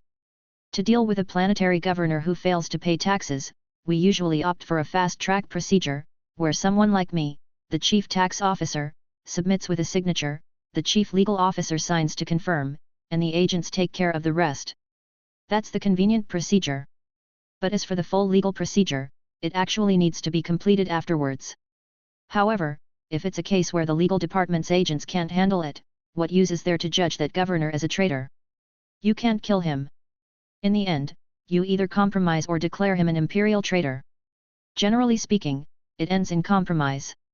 To declare as an imperial traitor, it sounds easy, but how do you suppress the rebellion? Mobilize the Star Realm Army, the Navy, the Interstellar Warrior Battle Group to deal with it. Let me ask you, if your alliance were to rebel now. Gu Heng quickly waved his hands. No, no, please don't use that as an example. I am extremely loyal. It's just a hypothetical, Lois said with a smile. If your alliance were declared imperial traitors, what would be done next? Given the current chaotic state of Tianma Star Sector, where would I mobilize forces to suppress the rebellion? At most, the Navy could blockade the 2 planets, but for ground suppression, the entire star sector couldn't spare the manpower to handle it. This is still when the 2 planets combined have less than 500 million people. To proclaim Ivan Fach as a traitor, and if the legal department fails to deal with that governor, if the assassination doesn't succeed, and he doesn't willingly die like Akuna or Paydesi, does that mean we will have to declare the entire Fach's family traitors too? With 4 worlds, adding up to 500 billion people, how do you suppress such a behemoth? It's not realistic. Ivan Fach's isn't completely avoiding taxes. He is applying for a war zone treatment. If Karolia 3 were to be included in a war zone, the taxes owed would not lessen, but they could be entirely allocated to suppressing the rebellion on Karolia 3 itself. Furthermore, the star domain would have to support with supplies and troops to aid in their suppression. Chapter 576. Gu Heng pondered for a moment. It seemed reasonable. The situation of Karolia 3 was already quite dire, fitting the criteria to apply as a war zone, so why not let them apply? If things calmed down and they could consistently pay taxes in the future, it would be better than forcing them to pay now and end up in a total collapse, resulting in not being able to pay a single penny. Seeing Gu Heng's expression, Lois smiled. You're thinking this might be a possibility? Actually, it isn't. As I mentioned earlier, Karolia 3 is the most important source of human resources throughout the star sector. If we only consider Karolia itself, or the Tianma star sector, this plan might work. But, the star sector faces threats at the star sector level. The plague cult problem in Karolia, no matter how troublesome, is currently confined to just one planet. Look at the Iron Tooth clan's greenskins, occupying a full 4 star sectors. The greenskin plundering fleet constantly engages in battles with the fleet of the star sector, swathes of greenskin army frequently invade planets, and the Star Realm army is also engaged in brutal combat with the greenskins on many worlds, hoping to take back some empire worlds. Under the leadership of the one known as the Iron Tooth Great Chieftain, the Iron Tooth clan is the largest and most festering wound on the level of the entire star sector. While we've been talking, it's possible that on some warzone planet, countless imperial soldiers and civilians have already perished under greenskin artillery and blades. Now, the Empire's approach to the regions occupied by the Iron Tooth clan is to steadily march forward, sweeping through one planet after another. Once an area is secured, a vast number of humans are deployed for colonization to consolidate the gains. To maintain that long battle line stretching over a dozen planets needs a massive influx of humans, whether for the Imperial Navy, the Star Realm Army, or interstellar colonization. Karolia is the largest source of this human pool. Without the hundreds of millions of people transported from Karolia every 2 years, the star sector's strategy against the Iron Tooth clan cannot continue. Giving Karolia a few years to recuperate and resolve internal issues would mean letting the vast wounds of the Iron Tooth war zone bleed uncontrollably. So which is more important? That's the reality of the situation. Politically speaking, even inside your own Tianma star sector, there are those who don't want Karolia 3 to become a war zone. The current head of Tianma Star Sector, Ivan Martinelli, and the people behind the so-called parliamentary faction, have repeatedly told the space domain government that Karolia is an internal affair of the Star Sector, believing the Fach's family can handle it. They are trying hard to prevent war zone status, sabotaging the Fach's family every step of the way, waiting for them to cause an uncontrollable chaos, and then overthrow Ivan Fach's. After listening to all that Lois had said, Gu Heng had only one thought. Just how extensive was the Empire's power to remain strong despite powerful external enemies, incessant internal strife, and leaks springing everywhere? Why does it seem like everywhere is riddled with a mess? Isn't there a single place that can be considered peaceful? So much for sustainability, hey? Having reached this point, Lois also appeared somewhat fatigued. Finally, she stopped beating around the bush and seriously said to Gu Heng, I have high hopes for you, Gu Heng. Your achievements on Rage Owl Star and Hagian Star show that you're a very capable person. Galaraldo, that guy who saved his own skin, has been touting everywhere that you're an excellent governor, who consolidated resources and created a legal alliance mechanism for you. He's doing quite well in the space domain government now, and with his willingness to help you, you could receive a lot of support from higher levels. Moreover, you have the support of Gu commercial firm behind you. Lois listed Gu Hang's advantages and then concluded, if you're willing, I can help you. As long as you can reach an agreement politically with your current Star Sector head, Martinelli, and pay Desi and their group, follow their advice and let the parliamentary faction support you, I can also mobilize the power of the Star Domain government to support you, including integrating Corollia 3 into your alliance. Your current situation is still insignificant. Controlling 2 planets with a combined population of less than 500 million doesn't count for much in imperial politics. If you can successfully manage a few years, take control of Corollia, and stabilize those 40 billion people, you'll have truly made a name for yourself in the entire political scene. To tell the truth, Lois patiently explained so much from start to finish, all with one clear purpose in mind, to give Gu Hang a boost. Of course, this so-called boost wasn't free. On one hand, her praise of you did well is based on reality, but it's still too small on the scale of the entire Star Sector. Managing a village well doesn't mean you can manage a province well. On the other hand, the support of the Gu family isn't that decisive either. The Gu clan might be wealthy within the Star Sector, but this wealth is still insignificant on the scale of the entire Star Domain. These 2 factors are somewhat useful, but they're not critical. What truly mattered was the step Gu Hang had previously taken as a casual move, sending Galaraldo back. That individual who regarded Gu Hang as his best friend, a partner who would never betray, seemed to be making quite the splash, at least having some influence at the space domain level. Lois, and the people she represented, have already shown that they are unable but willing when it comes to Star Domain affairs. Bringing Gu Hang into the fold is likely an attempt to leverage the influence of that war apostle, to see if they could get some benefits from an even higher government level, that is, the Eastern Cosmos Domain, and address the many real issues facing the Dragonhawk Star Domain. And indeed, Gu Hang was moved by everything that Lois had said. Corollia 3, 40 billion people. How immense was such a force? If he could replicate the alliance system on Corollia and truly harness the strength of those 40 billion people developing at a rapid pace like Rage Owl Star, Gu Hang would immediately become one of the top political leaders. Just as Lois had said, a nest capital world with several hundreds of billions of people like Corollia was extremely rare and unusual across the entire Star Domain. The Tianma Star Sector, ranking among the top sectors within the Star Domain, relied on Corollia and Flying Wing Star for support. The population of many ordinary star sectors combined didn't even match that of a single planet like Corollia 3. Securing those 40 billion people meant, among other things, that Gu Hang's monthly point income from benefactions would explode. But, despite being tempted, Gu Hang's head wasn't entirely turned. The Rage Bear Legion had over 100,000 people engaged in ongoing combat there. Gu Hang was acutely aware that the current situation on Corollia 3 was akin to a cesspit. It was hoped that with Fatches taking over as governor, gaining the support of the 3 Fatches planets along with the all-out support of the Dragonhawk 3rd Legion, the cult problem on Corollia 3 could be solved. Yet, reality proved to be contrary to wishes. The situation in Pheno City, located in the occupied territory, hadn't improved in the slightest. Multiple major nest capitals reported disturbing occurrences of plague sorcery, with infections showing a trend of further expansion. The Dragonhawk Legion had nearly emptied its nest, with the Star Realm army fighting on Corollia reaching a force of 20 million.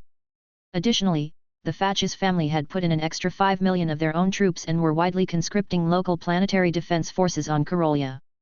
This created an excessive demand for munitions, which Corollia 3 itself definitely couldn't satisfy. Even the 3 Fatches planets combined weren't enough. Rage Owl Star had strong production capabilities, but its small size meant that it couldn't keep up with the explosion of arms orders. The Gu commercial firm sprang into action, taking on a large volume of trade orders and reaching out to other star sectors and even some foundry worlds to purchase munitions. According to Governor Ivan Fatches, he intended to expand the existing 100 million planetary defense forces on Corollia to a massive 10 billion. Gu Hang thought he was purely bluffing. With the economic state and administrative capabilities of your Corollia 3, not to mention the current challenges you face, maintaining 100 million defense forces is already straining, let alone a billion soldiers? Impossible. And indeed, that was the case.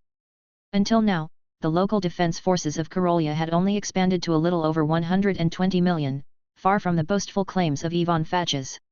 Even with the Fatches family and the billion-strong population of the 3 worlds they controlled as the most solid rearguard, Ivan Fatches was still unable to stem the worsening situation on Corollia.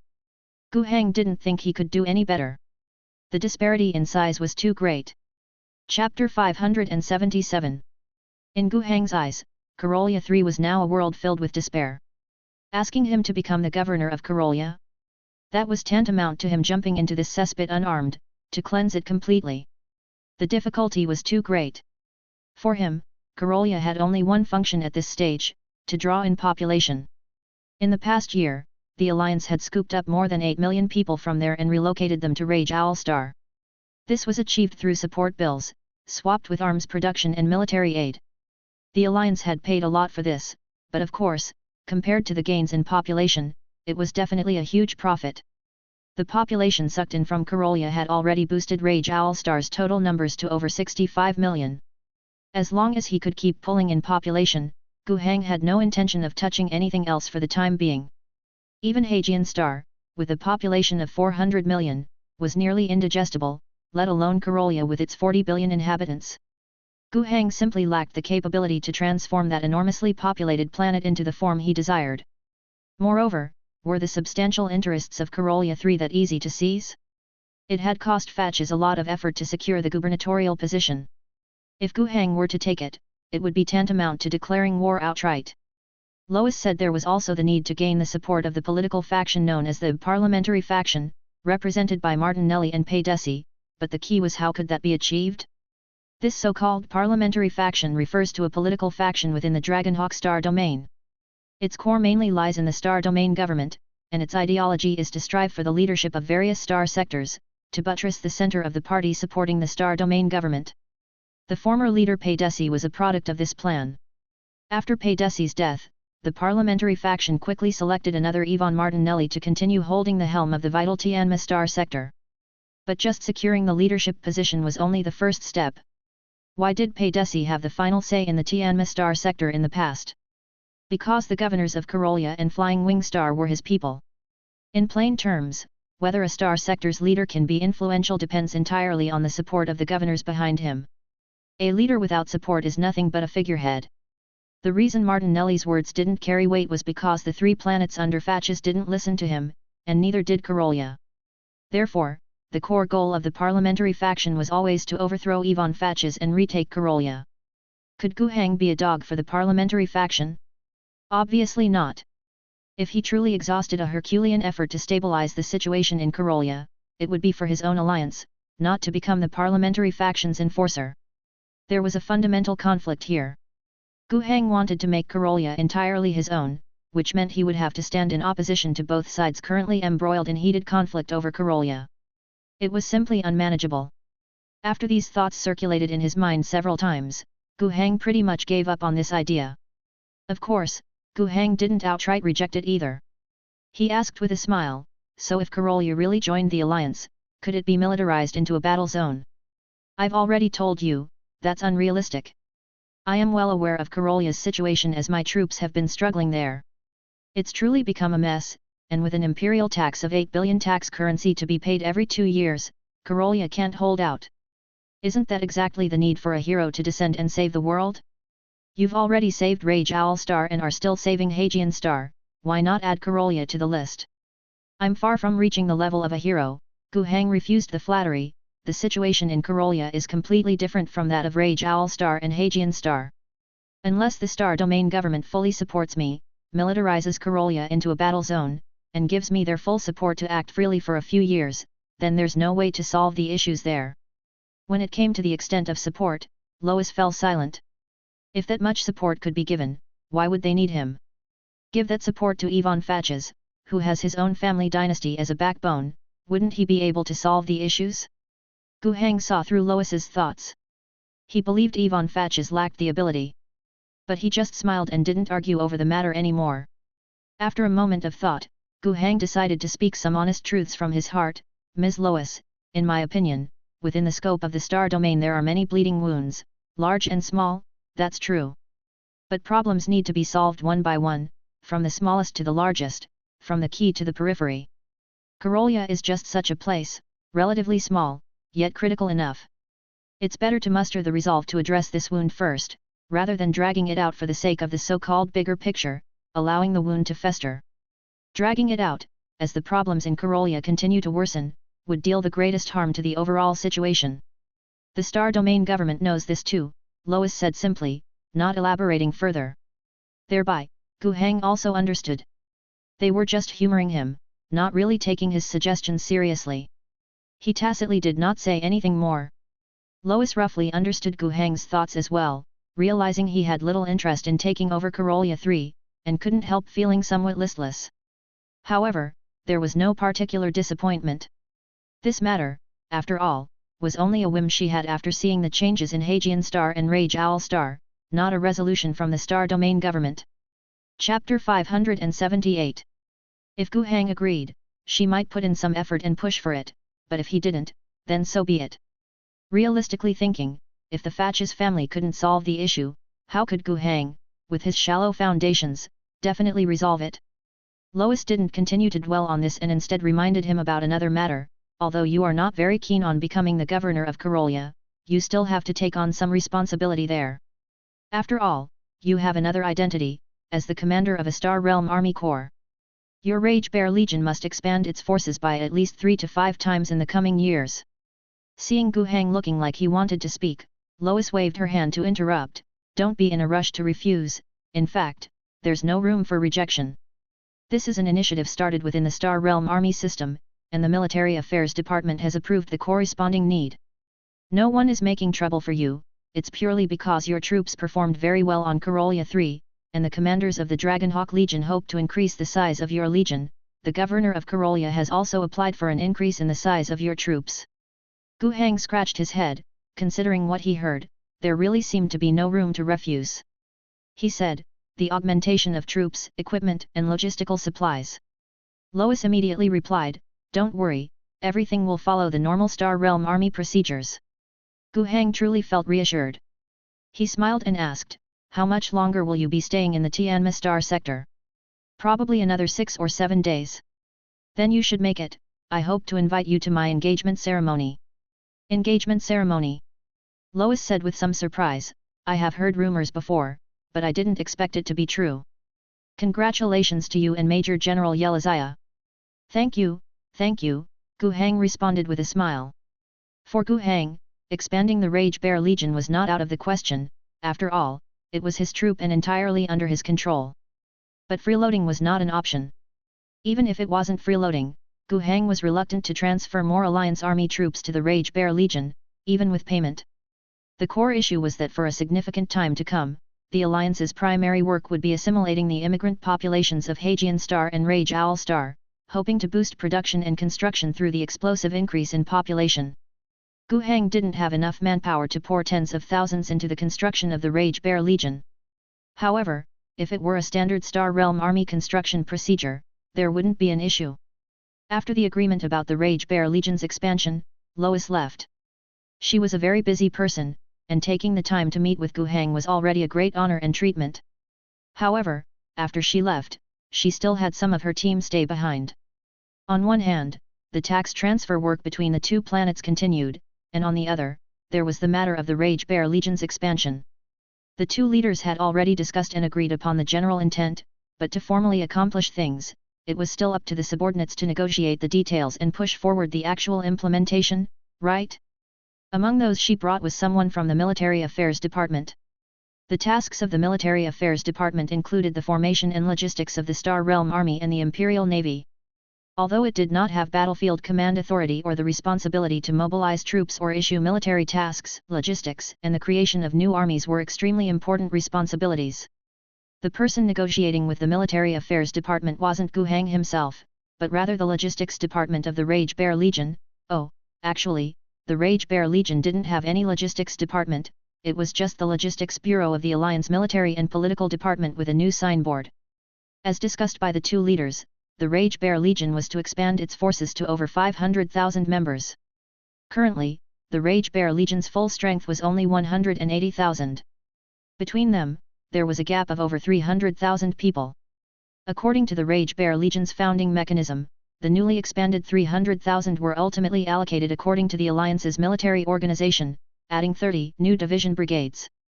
The newly expanded troops, numbered from 73 to 102, included 8 armored composite brigades and 22 infantry divisions, totaling a force of 320,000 people and a cost of 9 million tax currency. Adding the original troops of the Rage Bear Legion, the total strength came to 510,000, with a total cost of 13 million tax currency. The cost of establishing the army was secondary, maintaining and using the army was also a significant expense.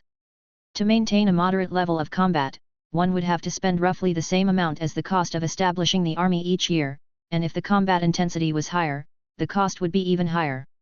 After all, on some high-intensity battlefields, a division could be wiped out in a day. But since the Rage Bear Legion had become part of the Star Realm army, all the expenses of fighting with these 500,000 people were borne by the Empire. The Alliance would provide all logistical support, including equipment and personnel, but the Empire had to pay for these, requiring the Star Realm Army or the Military Affairs Department to place orders with the Alliance. Moreover, Gu Heng did not want the additional 300,000 troops to come from Hajian Star or Rage Owl Star, so the Military Affairs Department would have to find a way to transfer labor from other places. The tax fleet carried many more people than just taxes, and more crucially, Karolia III was originally the place that submitted the largest population.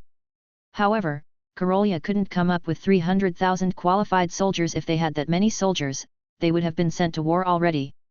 After several rounds of negotiations and wrangling, the Alliance's Military Logistics Department it was the Logistics Department of the Rage Bear Legion finally generously stated that 310,000 regular manpower would suffice, and for the rest, you make up the difference in payment, we'll figure something out ourselves.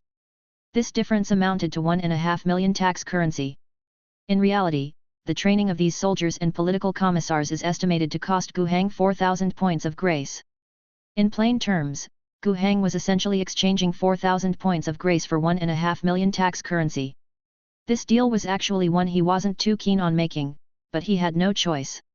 Even if the Military Affairs Department provided Star Realm Army soldiers according to the supposed standard of 10 tax currency per person, Gu Heng would still have to train them.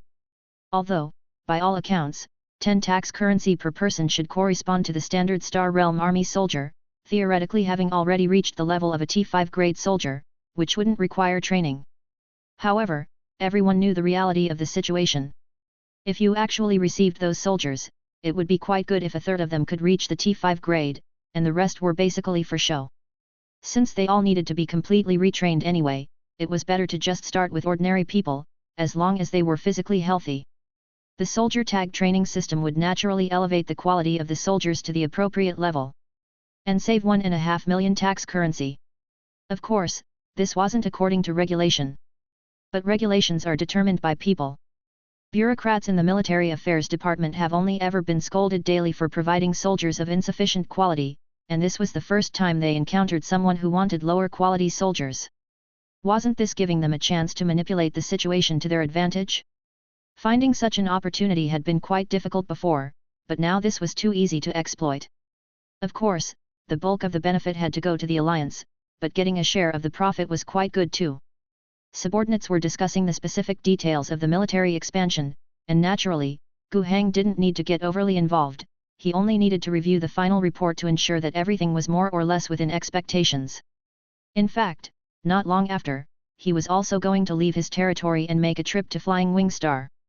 His engagement ceremony was to be held at the starport on Flying Wing Star. On the other side was Yelazaya. This marriage, of course, was a bona fide political alliance. Miss Wang Qi had been in touch with the Fufana family for a long time, and the matrimonial match was firmly settled. The idea originated from Wang Qi herself, who felt that, firstly, Gu Heng was of age and it was time for him to marry. Secondly, the Fufana family was a very suitable match for a political marriage, one family being a member of the Empire Commerce Guild, the other having deep influence within the Imperial Navy. Joining in marriage would surely be effective. Thirdly, politically speaking, after the death of Pei Desi, the Fufana had withdrawn from the vortex of the struggle between the parliamentary faction and the Fatches family, and like the Gu clan, they were now a neutral third party. Being the third party sounds comfortable, no need for conflict with others, but in reality, it's not an easy position. A misstep could offend both sides and leave you caught in the middle. A neutral party without strength is not taken seriously, a neutral party with strength becomes the subject of envy and wariness. But all in all, having strength is always better than having none. By forming a union on the level of neutral third parties, the Gu clan and the Fufana would effectively bolster each other. Of course, by now, Miss Wang Qi had fully acknowledged her son's position and wouldn't act on her own. Before pushing for this issue, she fully sought Gu Hang's opinion. Gu Hang agreed. Chapter 579. Gu Hang had not seen Yelizaya for a long time. Since 2 years ago, when Yelizaya led a naval vessel and completed her near-Earth support mission stationed in orbit around Rage Owl Star, they had only met once, and that was when Pei Desi was at death's door. Besides that, they had little other communication. What was the relationship between them before? They were, at most, well-coordinated partners, and even calling them friends felt like a stretch, to say nothing of harboring romantic feelings. Clearly, their engagement had nothing to do with feelings, it was purely a political marriage, a union of interests. Gu Hang didn't have many scruples about such an arrangement, and he wasn't particularly averse to political marriages. The two were not complete strangers. In Gu Hang's memory, they had interacted at a young age on Flying Wing Star, later on Rage Owl Star. They spent 2 years together. Though they hardly met face to face during those 2 years, they had plenty of contact. The Alliance's establishment on Rage Owl Star wouldn't have been possible without Yelizaya's protection of the planet's orbit. If a political marriage was to take place, having Yelizaya as a partner was undoubtedly preferable to some unfamiliar person. Moreover, Yelizaya was quite beautiful, which suited his aesthetic preferences. Of course, getting married and having a wife was secondary. Being the ruler of 2 planets, he was not lacking in women, no matter how beautiful they might be. The main benefit was the alliance of the 2 households, which indeed had significant advantages. Then, he would proceed with it. Additionally, Gu Hang had another consideration. Naval development was a critically weak area for the alliance at present, yet it was also the most challenging to improve.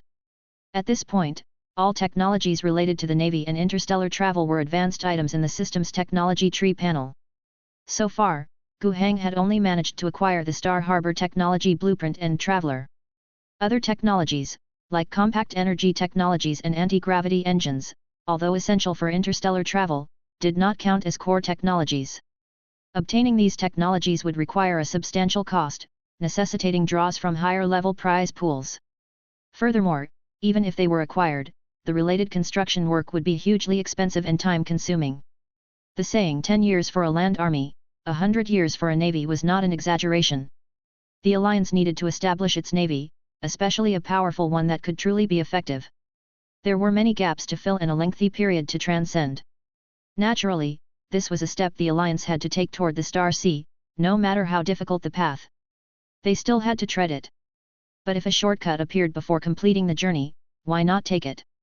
Yelizaya Fufana was that shortcut. She herself had finally reaped the fruits of victory after the recent successful defense against the green Skin Orcs raiding fleet in the Rage Owl Star system, being promoted to the rank of proper Imperial Navy Rear Admiral. While the Fufana family may not have been said to control the Tianma fleet, they certainly had many protégés and old associates within it.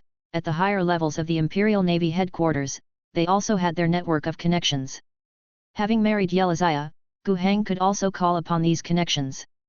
That was not to say he could claim the Tianma fleet as his own, even the Fufana family would not dare to make such a claim. However, at least when the alliance's naval forces were virtually non-existent, he wouldn't have to worry about being targeted by the Navy, and when necessary, as long as he was willing to pay a sufficient price, he had a channel through which he could utilize the Imperial Navy's services. This was where the value lay. Before setting off to attend his own engagement ceremony, Gu Hang had some matters to attend to. He had accumulated a lot of grace points, which he needed to find an opportunity to spend.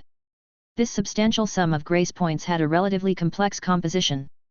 War rewards were one aspect. Just in the Panbos kingdom alone, despite significant troop losses, it was undeniable that it was a victory, and Gu Hang earned over 20,000 points in rewards there. Adding up the previous offensive against the kingdom of Stefano and some counterinsurgency actions, as well as wars of annihilation against a few smaller nations with deluded rulers, the total exceeded another 10,000 points. Moreover, the ongoing battles by the Rage Bear Legion on Karolia earned Gu Hang several thousand grace points from time to time. All in all, he had accumulated 40,000 points from war rewards alone. The bulk of the remainder stemmed from the accumulation of monthly grace points over the past year. With a large influx of population moving to Rage Owl Star, leveraging the existing population for rapid developments in productivity, the monthly grace points provided to Guhang had already broken the 4,000 mark. Hajian Star, on the other hand, was initially considered a vassal state. It provided fewer grace points, just a few hundred. He supposed the small number was due to a significant reduction imposed on vassal states. However, two events led to changes. The first was the recognition and legitimation of the alliance as a political entity by the empire. This legally recognized and officially acknowledged Guhang's ownership of the affiliated Hajian Star. Secondly, Guhang's military actions effectively brought global control. Third, while wrapped in the guise of the new King's Council, the actual political system being enforced, rapidly taking root over the last 6 months, significantly strengthened the alliance's control over the entire Hajian Star. Chapter 580. These several changes directly reflected in the system conditions were that beneath Guhang's vassal panel, within a short time, many other nations had been added aside from the Lumen Kingdom. Soon after, the vassal ranks of these nations rapidly advanced. A few days ago, the option to annex finally appeared. Guhang had already clicked it. As of now, Hajian Star could be regarded by the system as a home territory just like Rage Owl Star. However, the grace points enhancement provided by this home territory was currently not substantial. Even with a population of 400 million, the monthly grace points provided were barely 2,000, less than half of what was provided by Rage Owl Star. But Guhang was not particularly surprised by this. Guhang knew that the monthly supply of grace points was closely related to a series of data including population size, total production power, average living standards of the population, government control, and so on. Moreover, the growth of grace points did not increase linearly with these factors, it was more like a tiered system, moving up a notch upon reaching certain data points. To raise the grace points provided by Hajian Star to a more satisfactory level, it was necessary to calmly focus on constructing and developing the planet in a positive direction. This was also precisely the objective of the alliance.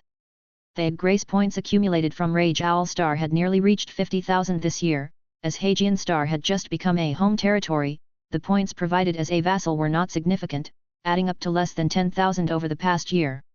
Adding the war rewards to this total, the grace points Guhang had received over the past year had already exceeded 100,000. Of course, he did not have that many on hand now.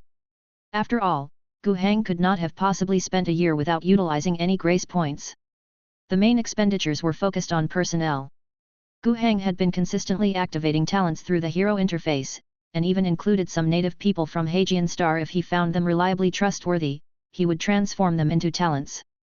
This hero interface was indeed reliable, as the activated talents conformed to their original abilities and aptitudes, and also possessed good growth potential, being of greater value than those trained en masse by the army badge system.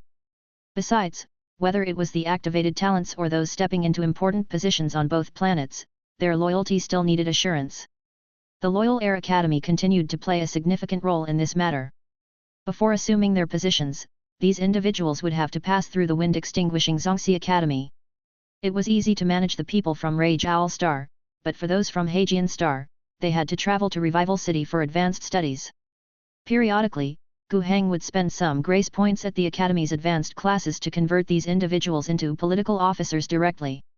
Furthermore, the alliance was gradually experimenting with cross-border official appointments.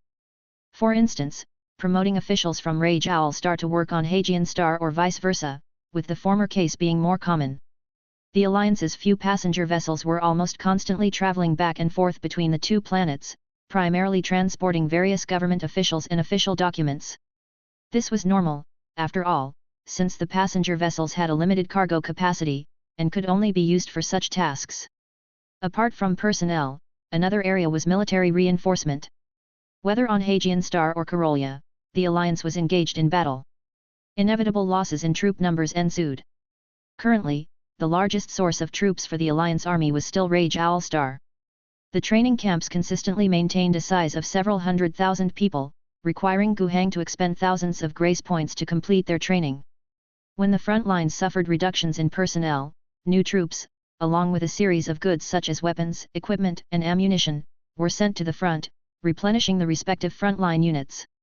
This situation was definitely not going to continue for long. With the expansion of the Rage Bear Legion factored in, the overall strength of the Alliance land forces was going to exceed 1 million. It should not rely solely on Rage Owl Star for reinforcements. Now that Hajian Star had become home territory, there was no need to maintain a specific ratio for troop numbers. In fact, Tadeusz had already been ordered to establish several new recruit training centers on Hagian Star, to continuously recruit new soldiers and replenish the Alliance army.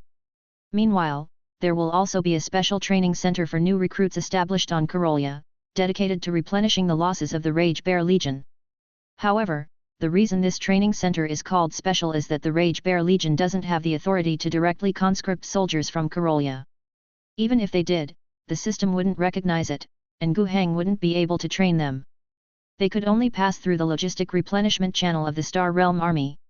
Essentially, the personnel are allocated as imperial tax to the Rage Bear Legion for use, thus entering the training camp for new recruits. In this way, these individuals could be counted as reserves for the Rage Bear Legion, allowing Gu Heng, the commander of the Rage Bear Legion, to directly conduct training. By imperial decree, these soldiers are also exclusively for replenishing the ranks of the Rage Bear Legion and cannot be diverted for other uses. Overall, the training expenses for ordinary soldiers are still not high.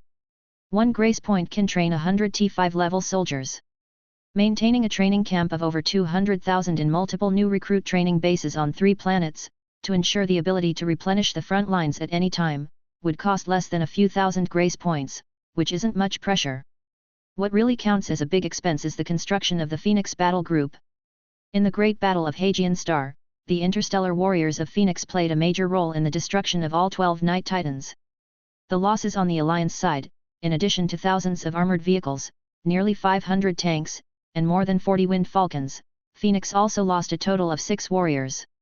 From this perspective, it's clear that Night Titans are indeed formidable after all. They cost 700,000 each. In comparison, the production cost of an interstellar warrior's powered armor is only 50,000 a set. The Terminator suit that Madden's wore costs just 800,000. Of course, cost doesn't equate to everything, as the most valuable aspect of an interstellar warrior is the warrior themselves inside the armor, not the suit itself. But regardless, cost does explain a lot of issues. The losses of the interstellar warriors are still quite painful for Madden's. But after all, it's different from before. Now that the number of battle groups has been continuously increasing, his mindset is relatively more stable. In the past 6 months, Gu Heng has newly trained 12 interstellar warriors and over 1,000 elite special forces from the 10th Brigade. Among these 12, 7 are natives of Rage Owl Star, and among the remaining 5, 2 are immigrants from Karolia and 3 are from Hagian Star. Gu Heng intentionally does many things in this way. On the concept of alliance recognition and the integration of species, Gu Heng tries his best in all possible areas. Although it is somewhat difficult to create a sense of alliance recognition in addition to the existing imperial, human, planetary, and ethnic identifications, and it's not something that can be achieved in a short time, it still needs to be done, and any opportunity to emphasize this must be seized. In every exchange policy involving various personnel officials, armed forces, and the selection of interstellar warriors, Gu Heng follows this approach. Rage Owl Star is his main foundation, true, but it's too small.